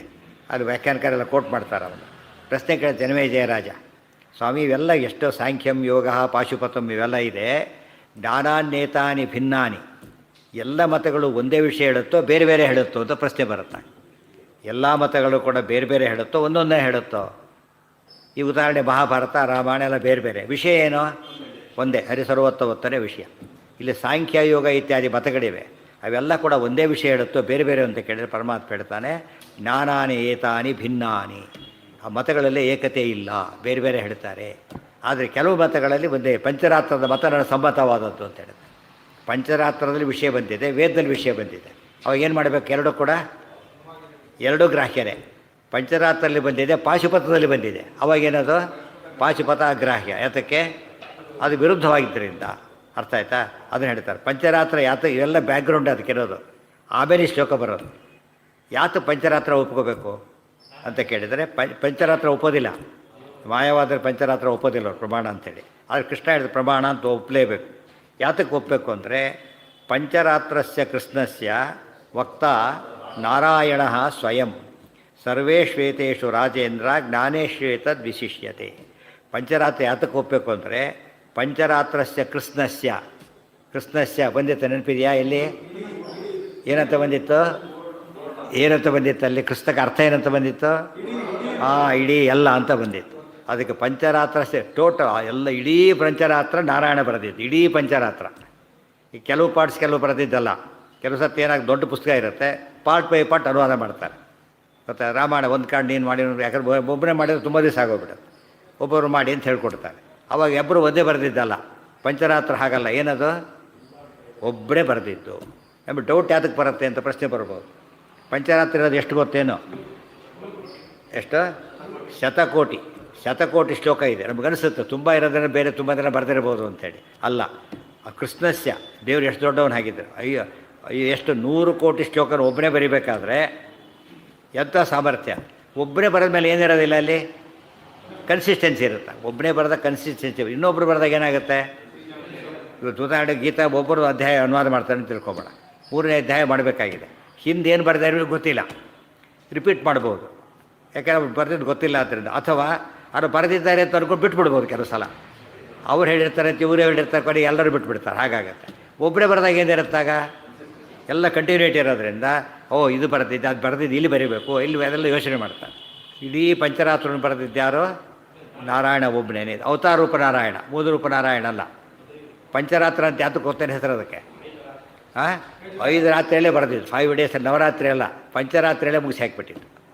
ಪಂಚರಾತ್ರದ ಇಡೀ ಶತಕೋಟಿ ಶ್ಲೋಕನ ಪಾರಾಯಣ ಮಾಡೋಕ್ಕೂ ಬರೋದಿಲ್ಲ. 5 ಕೋಟಿ ಇರೋ. ಅರ್ಥ ಆಯ್ತಾ? ಈಗ ಮದುವೆ ಪಾರಾಯಣ ಮಾಡೋಕ್ಕಾರೆ ಸುಸ್ತು ಹೊಡೆದು ಬಿಟ್ಟಿರ್ತಾರೆ ಅಷ್ಟೊತ್ತಿಗೆ. ಇಡೀ ಒಂದು ದಿವಸ ತಾತ್ಪರ್ಯ ಪಾರಾಯಣ ಮಾಡೋಕ್ಕೆ ಬರೋದಿಲ್ಲ. 5,000 ಶ್ಲೋಕ ಮಾಡೋ ಹೊತ್ತಿಗೆ ಸಾಕಷ್ಟು ಇದಾಗೋಗುತ್ತೆ. ನಾನು ಸ್ಟಾಪ ಮಾಡಿದ್ರೆ ಮುಗಿಸ್ಬೋದು ಅಷ್ಟೇ. ಅಂಥ ಹೊತ್ತಿನಲ್ಲಿ 1000ಕ್ಕೆ ಇಷ್ಟ ಆಗಬೇಕಾದ್ರೆ, ಶತಕೋಟಿ ಶ್ಲೋಕ ಬರಿಬೇಕಾದ್ರೆ, ಉಪದೇಶ ಮಾಡಬೇಕಾದ್ರೆ ದೇವ್ರು ಏನಾಗಿರಬೇಕು? ಸರ್ವಜ್ಞ, ಸರ್ವತಂತ್ರ, ಸ್ವತಂತ್ರ. ಈ ಅನಂತ ವೇದಗಳಿದೆ. ದೇವರಿಗೆ ಹೇಳಿ ಎಷ್ಟೊತ್ತು ಬೇಕು ಅವನು ಹೇಳೋದಕ್ಕೆ? ಅನಂತ ವೇದ ಹೇಳೋದಕ್ಕೆ ಎಷ್ಟೊತ್ತು ಬೇಕು? ಎಲ್ಲಿ ಬಂದಿದೆ ಉತ್ತರ? ಅದಕ್ಕೆ ಎಲ್ಲಿದೆ ಆನ್ಸರ್? ಅದಕ್ಕೆ ಅಷ್ಟು ವೇದ ಹೇಳೋದಕ್ಕೆ ಎಲ್ಲಿದೆ? ಯಾವುದರಲ್ಲಿದೆ? ದ್ವಾದಶೋತ್ತರಲ್ಲಿ ಬಂದಿದೆ. ಏನಂತ? ಸಂತತಂ ಚಿಂತಯೇತ್ ಕಂಠಂ ಭಾಸ್ವತ್ ಕೌಸ್ತುಭ ಭಾಸಕಂ ವೈಕುಂಠಸ್ಯ ಅಖಿಲಾ ವೇದಾ ಉದ್ಗೀರ್ಯಂತೆ ಅನಿಶಮ್ಯತಃ. Each and every fraction of a second ಪರಮಾತ್ಮ ಏನು ಮಾಡ್ತಾನೆ? ಎಲ್ಲ ವೇದ ಹೇಳಿಬಿಡ್ತಾನೆ. ಯಾಕೆ? ಅನಂತ ಮುಖ ದೇವರಿಗೆ. ಅನಂತ ಮುಖ. ಒಂದೊಂದು ಶಾರ್ಟೇಜ್ ಬಂದುಬಿಡುತ್ತೆ. ಎಷ್ಟೋ ಮುಖ ಖಾಲಿ. ವೇದಗಳಿಗಿಂತ ಅನಂತ ದೇವರ ಅನಂತೆ ಜಾಸ್ತಿ ಇದೆ. ಅರ್ಥ ಆಯ್ತಾ? ವೇದಗಳು ಅನಂತ, ಅನಂತಲ್ಲೂ ತಾರತಮ್ಯ ಇದೆ. ದೇವರ ಅನಂತ ಅಂತದ್ದು ಅದಕ್ಕಿಂತ ಜಾಸ್ತಿ. ಆದ್ದರಿಂದ ಎಲ್ಲ ಒಂದು ಸರ್ತಿ ಒಂದೊಂದು ನಾಲಿಗೆ ಎಲ್ಲ ಮುಗಿದೋಯ್ತಲ್ಲಿ. ಮತ್ತು ಒಂದರಲ್ಲೇ ಹೇಳೋ ಶಕ್ತಿ ದೇವರಿಗೆ ಮತ್ತಿದೆ. ಮತ್ತೆ ದೇವ್ರ ವೈಭವ ಅನಂತ ಮುಖಗಳನ್ನು ಹೇಳ್ತಾನೆ, ಒಂದೇ ಮುಖ ಅನಂತ ಹೇಳ್ತಾನೆ. ದೇವ್ರ ಶಕ್ತಿ ಅಂದಮೇಲೆ ಸಾಧ್ಯ. ಅದು ದ್ವಾದಶ ಸ್ತೋತ್ರ ಅಪ್ಲೈ ಮಾಡ್ಕೋಬೇಕು ಇಲ್ಲಿಗೆ. ಇಲ್ಲಿ ಹೊರತು ಅನಿಶಮ್ಯತಃ ಎಲ್ಲ ವೇದ ಹೇಳ್ತಾನೆ ಅಲ್ಲ, ಎಲ್ಲ ವೇದ ಪ್ರತಿಕ್ಷಣ ಹೇಳ್ತಾನೆ. ಪ್ರತಿಕ್ಷಣ ಹೇಳ್ತಾ ಏನಾಗಬೇಕಾಗಿದ್ರೆ ಈಗ ಅಷ್ಟನ್ನು ಒಂದೇ ಕ್ಷಣದಲ್ಲಿ ಹೇಳಬೇಕಾದ್ರೆ ಅದಕ್ಕಿಂತ ಅನಂತ ಜಾಸ್ತಿ ಇರಬೇಕಾ ಇಲ್ವಾಗ? ಅದೇ ರೀತಿಯೇ ಪಂಚರಾತ್ರಸ್ಯ ಕೃಷ್ಣಸ್ಯ ವಕ್ತಾ ನಾರಾಯಣ ಸ್ವಯಂ ಸರ್ವೇಶ್ವೇತೇಷು ರಾಜೇಂದ್ರ ಜ್ಞಾನೇಶು ಏತದ್ವಿಶಿಷ್ಯತೆ. ಆದ್ದರಿಂದನೇ ಅಂಥ ಗ್ರಂಥ ನಾರಾಯಣ ಬರೆದಿದ್ದಾನೆ. 5 ರಾತ್ರಿಯಲ್ಲಿ ಉಪದೇಶ ಮಾಡಿದ್ದಾನೆ. ಎಲ್ಲದನ್ನು ಅವನೇ ಬರೆದಿದ್ದಾನೆ. ಆದ್ದರಿಂದ ಅದೇನದು? ಟೋಟಲಿ ಗ್ರಾಹ್ಯ. ಭಗವದ್ಗೀತೆ ಯಾತಕ್ಕೆ ಮಾನ್ಯ? ಭಗವಂತ ಹೇಳಿದ್ದಕ್ಕೆ. ಅದೇ ಭಗವಂತ ನಾರಾಯಣ ಅದು ಪಂಚರಾತ್ರ ಹೇಳಿದ್ದಾನೆ ಅಂದರೆ ಏನರ್ಥ? ಅದು ಅದೇ ಭಾಗವತ ಎಲ್ಲ ಯಾಕೆ ಒಪ್ಪೋದಿಲ್ಲ? ತಾನೇ ಹೇಳಿದ್ದಾನೆ. ಎಲ್ಲ ಒಪ್ಪಬಾರ್ದಿದ್ರೆ ಆ ರೀತಿ ಬರೆದಿದ್ದೇನೆ ಅಂತೇಳಿ. ಪಂಚರಾತ್ರ ಬರೀಬೇಕಾದ್ರೆ, ಗೀತಾ ಬರೀಬೇಕಾದ್ರೆ ಹೇಗೆ ಹೇಳಿದ್ದಾನೆ? ಎಲ್ಲ ಒಪ್ಪಬೇಕು ಅಂತ ಹೇಳಿದ್ದಾನೆ. ಆದ್ದರಿಂದ ಸರ್ವೇಶ್ವೇತೇಷು ರಾಜೇಂದ್ರ ಜ್ಞಾನೇಶು ಏತದ್ ವಿಶಿಷ್ಯತೆ. ಯಾರಿಗೆ? ಜಯ ವೈಶಂಪಾಯನರ ಪ್ರಶ್ನೆ ಇದು. ಅಲ್ಲಿ ಬಂದಾಗ ಹೇಳ್ತಿರೋದವರು ನಾರಾಯಣ ಬರೆದಿದ್ದು ಆದ್ದರಿಂದ ನಾರಾಯಣ ಬರೆದು ಒಪ್ಪಲೇಬೇಕು ಅಂಥೇಳಿ ಜನ್ಮೇಜಯನ ಪ್ರಶ್ನೆ ಫಸ್ಟು. ಇಷ್ಟೆಲ್ಲ ಮತಗಳೆಲ್ಲ ಇವೆಯಲ್ಲ, ಅವು ಭಿನ್ನಾಭಿಪ್ರಾಯ ಇದೆಯೋ ಒಂದೇ ಇದೆಯೋ ಅಂದರೆ ಭಿನ್ನಾಭಿಪ್ರಾಯ ಇದೆ ಅಂತ ಹೇಳ್ತಾರೆ. ಹಾಗೆ ಕೆಲವರಲ್ಲಿಲ್ಲ. ಯಾವ್ಯಾವ ವೇದಗಳು, ಆರಣ್ಯಕಗಳು, ಪಂಚರಾತ್ರ ಎಲ್ಲ ಒಂದೇ ವಿಷಯ ಹೇಳುತ್ತೆ ಅಂತ ಹೇಳ್ತಾ, ಪಂಚರಾತ್ರ ಯಾತಕ್ಕೆ ಒಂದೇ ವಿಷಯ ಹೇಳುತ್ತೆ ಅಂದರೆ ವಕ್ತಾ ನಾರಾಯಣ ಸ್ವಯಂ, ಸ್ವತಃ ನಾರಾಯಣ ಹೇಳಿರೋದ್ರಿಂದ ಅಂತ ಹೇಳಿ. ನಾರಾಯಣ ಸ್ವಯಂ ಸರ್ವೇಶ್ವೇತೇಷು ರಾಜೇಂದ್ರ ಜ್ಞಾನೇಶು ಏತತ್ ವಿಶಿಷ್ಯತೆ. ಆದ್ದರಿಂದ ವೈಶಂಪಾಯನರು ಉಪದೇಶ ಮಾಡ್ತಾರೆ, ಜನ್ಮೇಜಯ ಕೇಳ್ತಾ ಇದ್ದಾರೆ. ಹೇಳ್ತಿರೋದು ಪಕ್ಕದಲ್ಲಿ ವೇದವ್ಯಾಸರು ಕೂತಿದ್ದಾರೆ, ಅವ್ರು ಕೂತ್ಕೊಂಡು ಹೇಳಿಸ್ತಾ ಇದ್ದಾರೆ. ಅವ್ರು ಕೇಳಬೇಕು ಅಂತ ಹೇಳಿದ ತಕ್ಷಣ ವೈಶಂಪಾಯನಿಗೆ ಕತ್ಕೊಂಡು ಹೇಳ್ಬೇಕಾದ್ರೆ ಕೂತಿದ್ದಾರೆ. ಗೀತಾ ಹೇಳಬೇಕಾದ್ರೆ ಸಂಜಯ್ ಧೃತರಾಷ್ಟ್ರಿಗೆ ಹೇಳ್ತಾರೆ, ಪಕ್ಕದ ವೇದವ್ಯಾಸರು ಕೂತಿದ್ದಾರೆ. ಇಲ್ಲಿ ವೇದವ್ಯಾಸರು ಕೂತಿದ್ದಾರೆ. ಅದಕ್ಕೆ ಎಲ್ಲಿ ಕೂತಿದ್ದು ಯಾರೇ ಹೇಳ್ತಿದ್ರು ವೇದವ್ಯಾಸರು ಪಕ್ಕದಲ್ಲಿ ಕೂತಿರ್ತಾರೆ. ವ್ಯಾಸಪೀಠ ಅಂತ ಅದಕ್ಕೆ ಹೆಸರಾಯಿತು. ಅವ್ರು ಕೂತು ಹೇಳಿಸ್ತಾರೆ ಅಂತ. ಜ್ಞಾನೇಶ್ವೇತೇಷು ರಾಜೇಂದ್ರ ಸಾಂಖ್ಯ ಪಾಶುಪತಾದಿಷು, ಮುಂದೆ ಅಲ್ಲೇ ಬಂತು ನೋಡಿ. ಸಾಂಖ್ಯಮತ ಪಾಶುಪತ ಇರ್ಬೋದು, ಅವನ್ನೆಲ್ಲ ಒಪ್ಲಕ್ಕೆ ಹೋಗಬಾರ್ದು. ಯಾಕೆಂದರೆ ಏನಿಲ್ಲ ಅದರಲ್ಲಿ ಏಕತೆ ಇಲ್ಲ, ಭಿನ್ನಾಭಿಪ್ರಾಯ ಇದೆ. ಯಥಾಯೋಗಂ ಯಥಾ ನ್ಯಾಯಂ ನಿಷ್ಠಾ ನಾರಾಯಣ ಪರಃ. ಯಥಾ ಯೋಗಂ ಯಥಾ ನ್ಯಾಯಂ, ಯೌಗಿಕ ಅರ್ಥವನ್ನು ಮಾಡಿ ಯುಕ್ತಿಯಿಂದ, ನ್ಯಾಯ ಅಂದರೆ ಯುಕ್ತಿ, ಯೋಗ ಅಂದರೆ ಯೌಗಿಕ ಅರ್ಥ ಮಾಡಿದಾಗ ಪ್ರತಿಯೊಂದು ಶಾಸ್ತ್ರದಲ್ಲೂ ಕೂಡ ಯಾರ ಪರತ್ವ ಬರುತ್ತೆ? ವಿಷ್ಣು ಪರತ್ವನೇ ಬರುತ್ತೆ, ಬೇರೆ ಬರೋದಿಲ್ಲ. ಇದು ಸ್ಪಷ್ಟ ಕೊಟ್ಟ ಉತ್ತರ ಇದು. ಪಂಚರಾತ್ರವಿದೋ ಮುಖ್ಯಾ ಯಥಾಕ್ರಮ ಪರ ನೃಪ ಏಕಾಂತ ಭಾವೋಪಗತ ವಾಸುದೇವಂ ವಿಶಂತಿತೆ. ಇನ್ನು ಕನ್ಫರ್ಮ್ ಮಾಡ್ತಾರೆ. ಪಂಚರಾತ್ರವಿದ ಮುಖ್ಯಾ, ಪಂಚರಾತ್ರವನ್ನು ತಿಳಿದವರು ಮುಖ್ಯರು ಅನ್ನಿಸ್ತಾರೆ. ಯಥಾಕ್ರಮ ಪರ ನೃಪ, ಯಥಾಕ್ರಮ ಅಂದರೆ ತಾರತಮ್ಯ, ತಾರತಮ್ಯ ಜ್ಞಾನ ಹೊಂದಿದವರಾಗ್ತಾರೆ. ಹೇ ನೃಪ, ನೋಡಿ ಜನ್ಮೇಜಯ ರಾಜ ಆತ. ಹೇ ನೃಪ ರಾಜ ಕೇಳು. ಏಕಾಂತ ಭಾವೋಪಗತಾ, ಭಾವ ಅಂದರೆ ಭಕ್ತಿ. ಏಕಾಂತ ಭಾವ ಉಪಗತಾ, ಏಕಾಂತ ಭಕ್ತಿಯನ್ನು ಹೊಂದ್ತಾರೆ ದೇವರಲ್ಲಿ. ತೇ ಅಂಥವರು ವಾಸುದೇವಂ ವಿಶಂತಿ, ಎಲ್ಲಿ ಪ್ರವೇಶ ಮಾಡ್ತಾರೆ? ವಾಸುದೇವ ಯಾರು? ಮೋಕ್ಷ ಕೊಡೋ ರೂಪ, ಅದು ಇಂಪಾರ್ಟೆಂಟ್. ಮೋಕ್ಷ ಕೊಡೋ ರೂಪಕ್ಕೆ ಹೋದ್ಮೇಲೆ ಏನಿಲ್ಲ ಮತ್ತೆ. ಡೈರೆಕ್ಟ್ ಟ್ರೈನ್ ಅಂದರೆ ಏನರ್ಥ? ಡೈರೆಕ್ಟ್ ಟ್ರೈನ್ ಟು ಡೆಲ್ಲಿ ಅಂದರೆ ಏನರ್ಥ? ಮಧ್ಯೆ ಚೇಂಜ್ ಮಾಡಬೇಕಾಗಿಲ್ಲ ಕೋಚನ, ಬರೀ ಟಿಕೆಟ್ ಡೈರೆಕ್ಟ್ ಇದೆ, ಕನೆಕ್ಷನ್ ಕೊಡ್ತಾರೆ. ಅವಾಗ ಏನು ಮಾಡಬೇಕಾಗ? ಚೇಂಜ್ ಮಾಡಬೇಕಾಗ. ಆದರೆ ವಾಸುದೇವಕ್ಕೆ ಬೇರೆ ರೂಪದಿಂದ ಅವನಿಗೆ ಎಲ್ಲಿಗೆ ಹೋಗ್ಬೇಕು? ಅವನ ಕೊನೆಗೆ ವಾಸುದೇವ ರೂಪಕ್ಕೆ ಹೋಗ್ಬಿಟ್ರೆ ಏನಿಲ್ಲ, ಮುಕ್ತಿ ಕೊಡೋ ರೂಪ. ಆದ್ದರಿಂದ ಮತ್ತೆ ವಾಪಸ್ ಬರೋ ಪ್ರಶ್ನೆನೇ ಇಲ್ಲ. ಬೇರೆ ರೂಪಕ್ಕೆ ಹೋಗೋದು ಬೇರೆ, ಇದು ಈ ರೂಪಕ್ಕೆ ಹೋಗೋದು ಬೇರೆ. ಬಿಂಬರೂಪ ದರ್ಶನ ಅಂದರೆ ಮೋಕ್ಷ ಗ್ಯಾರಂಟಿ. ದುರ್ಯೋಧನ ಕೃಷ್ಣನ್ ನೋಡಿದ, ದೇವರೇ ಅದು, ಮೋಕ್ಷ ಇಲ್ಲ ಅದಕ್ಕೆ. ಯಾತಕ್ಕೆ? ಬಿಂಬರೂಪ ಅಲ್ಲ ಅದು. ಬಿಂಬರೂಪ ಇವನ್ ಒಬ್ಬ ವಿಷ್ಣು ಭಕ್ತ ಇದ್ದಾನೆ, ಅಪರೋಕ್ಷ ಜ್ಞಾನಿನೇ ಆತ, ಜ್ಞಾನಕ್ಕೆ ಯೋಗ್ಯನಾಗಿದ್ದಾನೆ. ಆದರೆ ಹೊರಗಿಂದ ಕೃಷ್ಣರೂಪ ನೋಡ್ತಾನೆ, ಅದು ಬಿಂಬರೂಪ ಅಲ್ಲ, ಅಪರೋಕ್ಷ ಜ್ಞಾನ ಅಲ್ಲ ಅದು. ಏನಾಗಬೇಕದು? ಬಿಂಬರೂಪ ಆಗಿದ್ದರೆ ಮಾತ್ರ. ಕೃಷ್ಣರೂಪನೇ ಬಿಂಬರೂಪ, ಕೃಷ್ಣರೂಪ ಅಪರೋಕ್ಷ ಜ್ಞಾನ. ಅದು ಬಿಂಬರೂಪ ಅದು ಏನಾಗ್ಬಿಡುತ್ತೆ, ಎರಡು ಕೂಡ ಒಂದೇ ಆಗಿಬಿಡುತ್ತಾಗ.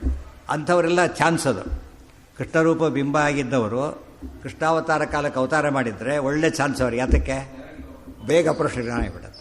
ರಾಮರೂಪ ಬಿಂಬ ರಾಮಾಯಣದಲ್ಲಿ ಹುಟ್ಟಿದವರು. ಅದಕ್ಕೆ ಅವರೆಲ್ಲ ಯಾತಕ್ಕೆ ರಾಮದೇವರು ಫಾಲೋ ಮಾಡಿದರು ಅಂದರೆ ಅವರೆಲ್ಲ ಯಾರವರು? ರಾಮದೇವರಿಂದ ಅದೇ ಬಿಂಬರೂಪ ಹೊಂದಿದವರು ಮುಖ್ಯವಾಗಿ. ಇನ್ನೂ ಅಪರೋಕ್ಷ ಆಗಿದ್ದು ಅದು ಆ ಕೇಸ್ ಬೇರೆ ಇದೆ. ಕೆಲವು ಅಪರೋಕ್ಷ ಜ್ಞಾನಿಗಳಾಗಿದ್ದವರು ಈ ರೂಪದ ಜೊತೆ ಹೊರಟುಬಿಟ್ರು. ಕೆಲವರು ಆ ರೂಪನೇ ಬಿಂಬರೂಪ ನೋಡಿ ಜ್ಞಾನ ಬಂದುಬಿಡುತ್ತೆ ಅವರಿಗೆ. ಆದ್ದರಿಂದ ಬಿಂಬರೂಪ ಪ್ರಶ್ನೆ ಬಂದಿಲ್ಲ ಅಲ್ಲಿ ಬಂದಿರೋದೇನೋ ಅವ್ರಿಗೆ ಜ್ಞಾನ ಆಗಬೇಕಾಗಿತ್ತು. ಅವ್ರ ಪಿಶಾಚಿಗಳು ರುದ್ರನ ದ್ವೇಷ ಮಾಡ್ತಿದ್ರು, ಕೃಷ್ಣನ ಧ್ಯಾನದ ಉದ್ಧಾರ ಅದು. ಮೂಲತಃ ಅವರು ಅಪರೋಕ್ಷ ಜ್ಞಾನಿಗಳು. ಯಾತಕ್ಕೆ? ವಿದ್ಯಾಧರರವರು ಇವರಲ್ಲ, ಅವರು ಶಾಪದಿಂದ ಹುಟ್ಟಿದ್ರು ಅಷ್ಟೇ. ಸರಿ, ಆ ಕೇಸ್ ಬೇರೆ ಅದು. ಹಾಗೆ ಇದ್ದವರಿಗೆ ಬಿಂಬರೂಪ ದೇವರಾಗಿದ್ದರೆ ಆ ರೂಪ ಕಂಡ ತಕ್ಷಣ ಏನಾಗುತ್ತೆ ಅವರಿಗೆ? ಅಪರೋಕ್ಷ ಜ್ಞಾನ ಬರುತ್ತೆ. ಯಾರಿಗೆ? ಅದು ಎರಡು ಕೋಯಿಲ್ ಅಷ್ಟೊತ್ತಿಗೆ ನೋಡ್ಬೇಕಾದ್ರೆ ಏನಾಗಿರುತ್ತೆ ಗೊತ್ತಾ? ಆ ಲೆವೆಲ್ ಬಂದುಬಿಟ್ಟಿರ್ತಾರೆ ಆಗಲೇ. ಉದಾಹರಣೆ MSc ಓದ್ತಾರೆ, ಏನೇನರ್ಥ? PG ಡಿಗ್ರಿ ಮುಗಿದಿದೆ ಅಂತ ಅರ್ಥ. ಅವನು ದೇವರಿಗೆ ಆ ರೂಪ ನೋಡಿದ ತಕ್ಷಣ ಅಪರೋಕ್ಷ ಜ್ಞಾನ ಬರುತ್ತೆ ಅಂದರೆ ಯಾವ ಸ್ಟೇಜಿಗೆ ಬಂದಿದ್ದಾನೆ ಆತೀಗ? ಅಷ್ಟೆಲ್ಲ ಆಗೋಗ್ಬಿಟ್ಟಿದೆ ಈಗಾಗಲೇ. ಆ ಸ್ಟೇಜಲ್ಲಿ ಇದ್ದಾನೆ. ಆಗ ಒಂದು ಸಿಂಪಲ್ ಅಂದರೆ ಒಳಗಿದ್ದ ಅಲ್ಲೇ ಕಂಡುಬಿಡ್ತಾನೆ. ಆಯ್ತು, ಸ್ವಲ್ಪ ಸಿಂಪಲ್ ಆಯ್ತಾಗ. ಅರ್ಥ ಆಯ್ತಾ? ಅದೊಂದು ಸ್ವಲ್ಪ ಅವ್ರಿಗೆ ಅಡ್ವಾಂಟೇಜ್ ಇದೆ. ಅಂತ ಅಡ್ವಾಂಟೇಜ್ ಸಿಗೋದು ಭಾರಿ ಪುಣ್ಯ. ಪಂಚರಾತ್ರವಿದೋ ಮುಖ್ಯಾ ಯಥಾಕ್ರಮ ಪರಾ ನೃಪ ಏಕಾಂತ ಭಾವೋಪಗತ ವಾಸುದೇವಂ ವಿಶಂತಿತೆ. ಅವರೆಲ್ಲ ವಾಸುದೇವನನ್ನು ಹೊಂತ ಏಕಾಂತ ಭಕ್ತಿಯನ್ನು ಹೊಂತಾರೆ, ವಾಸುದೇವನ ಪ್ರವೇಶ ಮಾಡ್ತಾರೆ. ಇಷ್ಟೆಲ್ಲ ಹೇಳಿದ ಮೇಲೆ ಪಂಚರಾತ್ರ ಪ್ರಮಾಣ ಅಂತಾಯಿತು, ಅಪ್ರಮಾಣ ಅಂತಾಯಿತು. ಪಂಚರಾತ್ರ ಪ್ರಮಾಣ ಅಂತ ಹೇಳಿದ್ರಿಂದ ಅದು ವೇದಕ್ಕೆ ಅನುಕೂಲ. ಮಹಾಭಾರತಕ್ಕೆ ಅನುಕೂಲ. ಹೀಗೆ ಅವೆಲ್ಲವೂ ಗ್ರಾಹ್ಯ. ಆಚಾರ್ಯ ಮತ್ತೆ ಮತ್ತೆ ಹೇಳ್ಬೇಕಾದ್ರೆ ಏನಂತ ಹೇಳ್ತಾರೆ, ಋಗ್ಯಜಸ್ಸಾಮಾಥರ್ವಾ ಭಾರತಂ ಪಂಚರಾತ್ರಕಂ ಮೂಲರಾಮಾಯಣಂಚೈವ ಶಾಸ್ತ್ರಭಿತ್ಯಭಿಧೀಯತೆ. ಪ್ರತಿ ಸರ್ತಿನೂ ಎಷ್ಟು ಸರ್ತಿ ಕೋಟ್ ಮಾಡ್ತಾರೋ ಪಂಚರಾತ್ರ ಬಂದೇ ಬರುತ್ತದೆ. ಪಂಚರಾತ್ರ, ಮೂಲರಾಮಾಯಣ, ಮಹಾಭಾರತ ಇಂಥ 7ರಲ್ಲಿ ಸೇರಿಬಿಡುತ್ತೆ. 4+3ರಲ್ಲಿ ಸೇರೋದು. 4 ವೇದಗಳು, 3 ಇವು. 3 ಏನಿವು? ಇತಿಹಾಸಗಳು ಅಂತ ಕರೆ. 3 ಇತಿಹಾಸಗಳು, ಅದು ವೇದಗಳು. ಪಂಚರಾತ್ರವಿದೋ ಮುಖ್ಯಾ ಯಥಾಕ್ರಮಪರಾ ನೃಪ ಏಕಾಂತ ಭಾವೋಪಗತ ವಾಸುದೇವಂ ವಿಶಂತಿತೆ. ಅಲ್ಲಿ ಅದೇ ಮುಂದೆ ಜನಮೇಜಯ ಉವಾಚ ಪ್ರಶ್ನೋತ್ತರ ಎಲ್ಲ ಕೊಡ್ತಾರೆ. ಈಗ ಅದರಲ್ಲೂ ಕೂಡ ಕೆಲವು ಕ್ಲಾರಿಟಿ, ಅದನ್ನು ಆಮೇಲೆ ಓಂ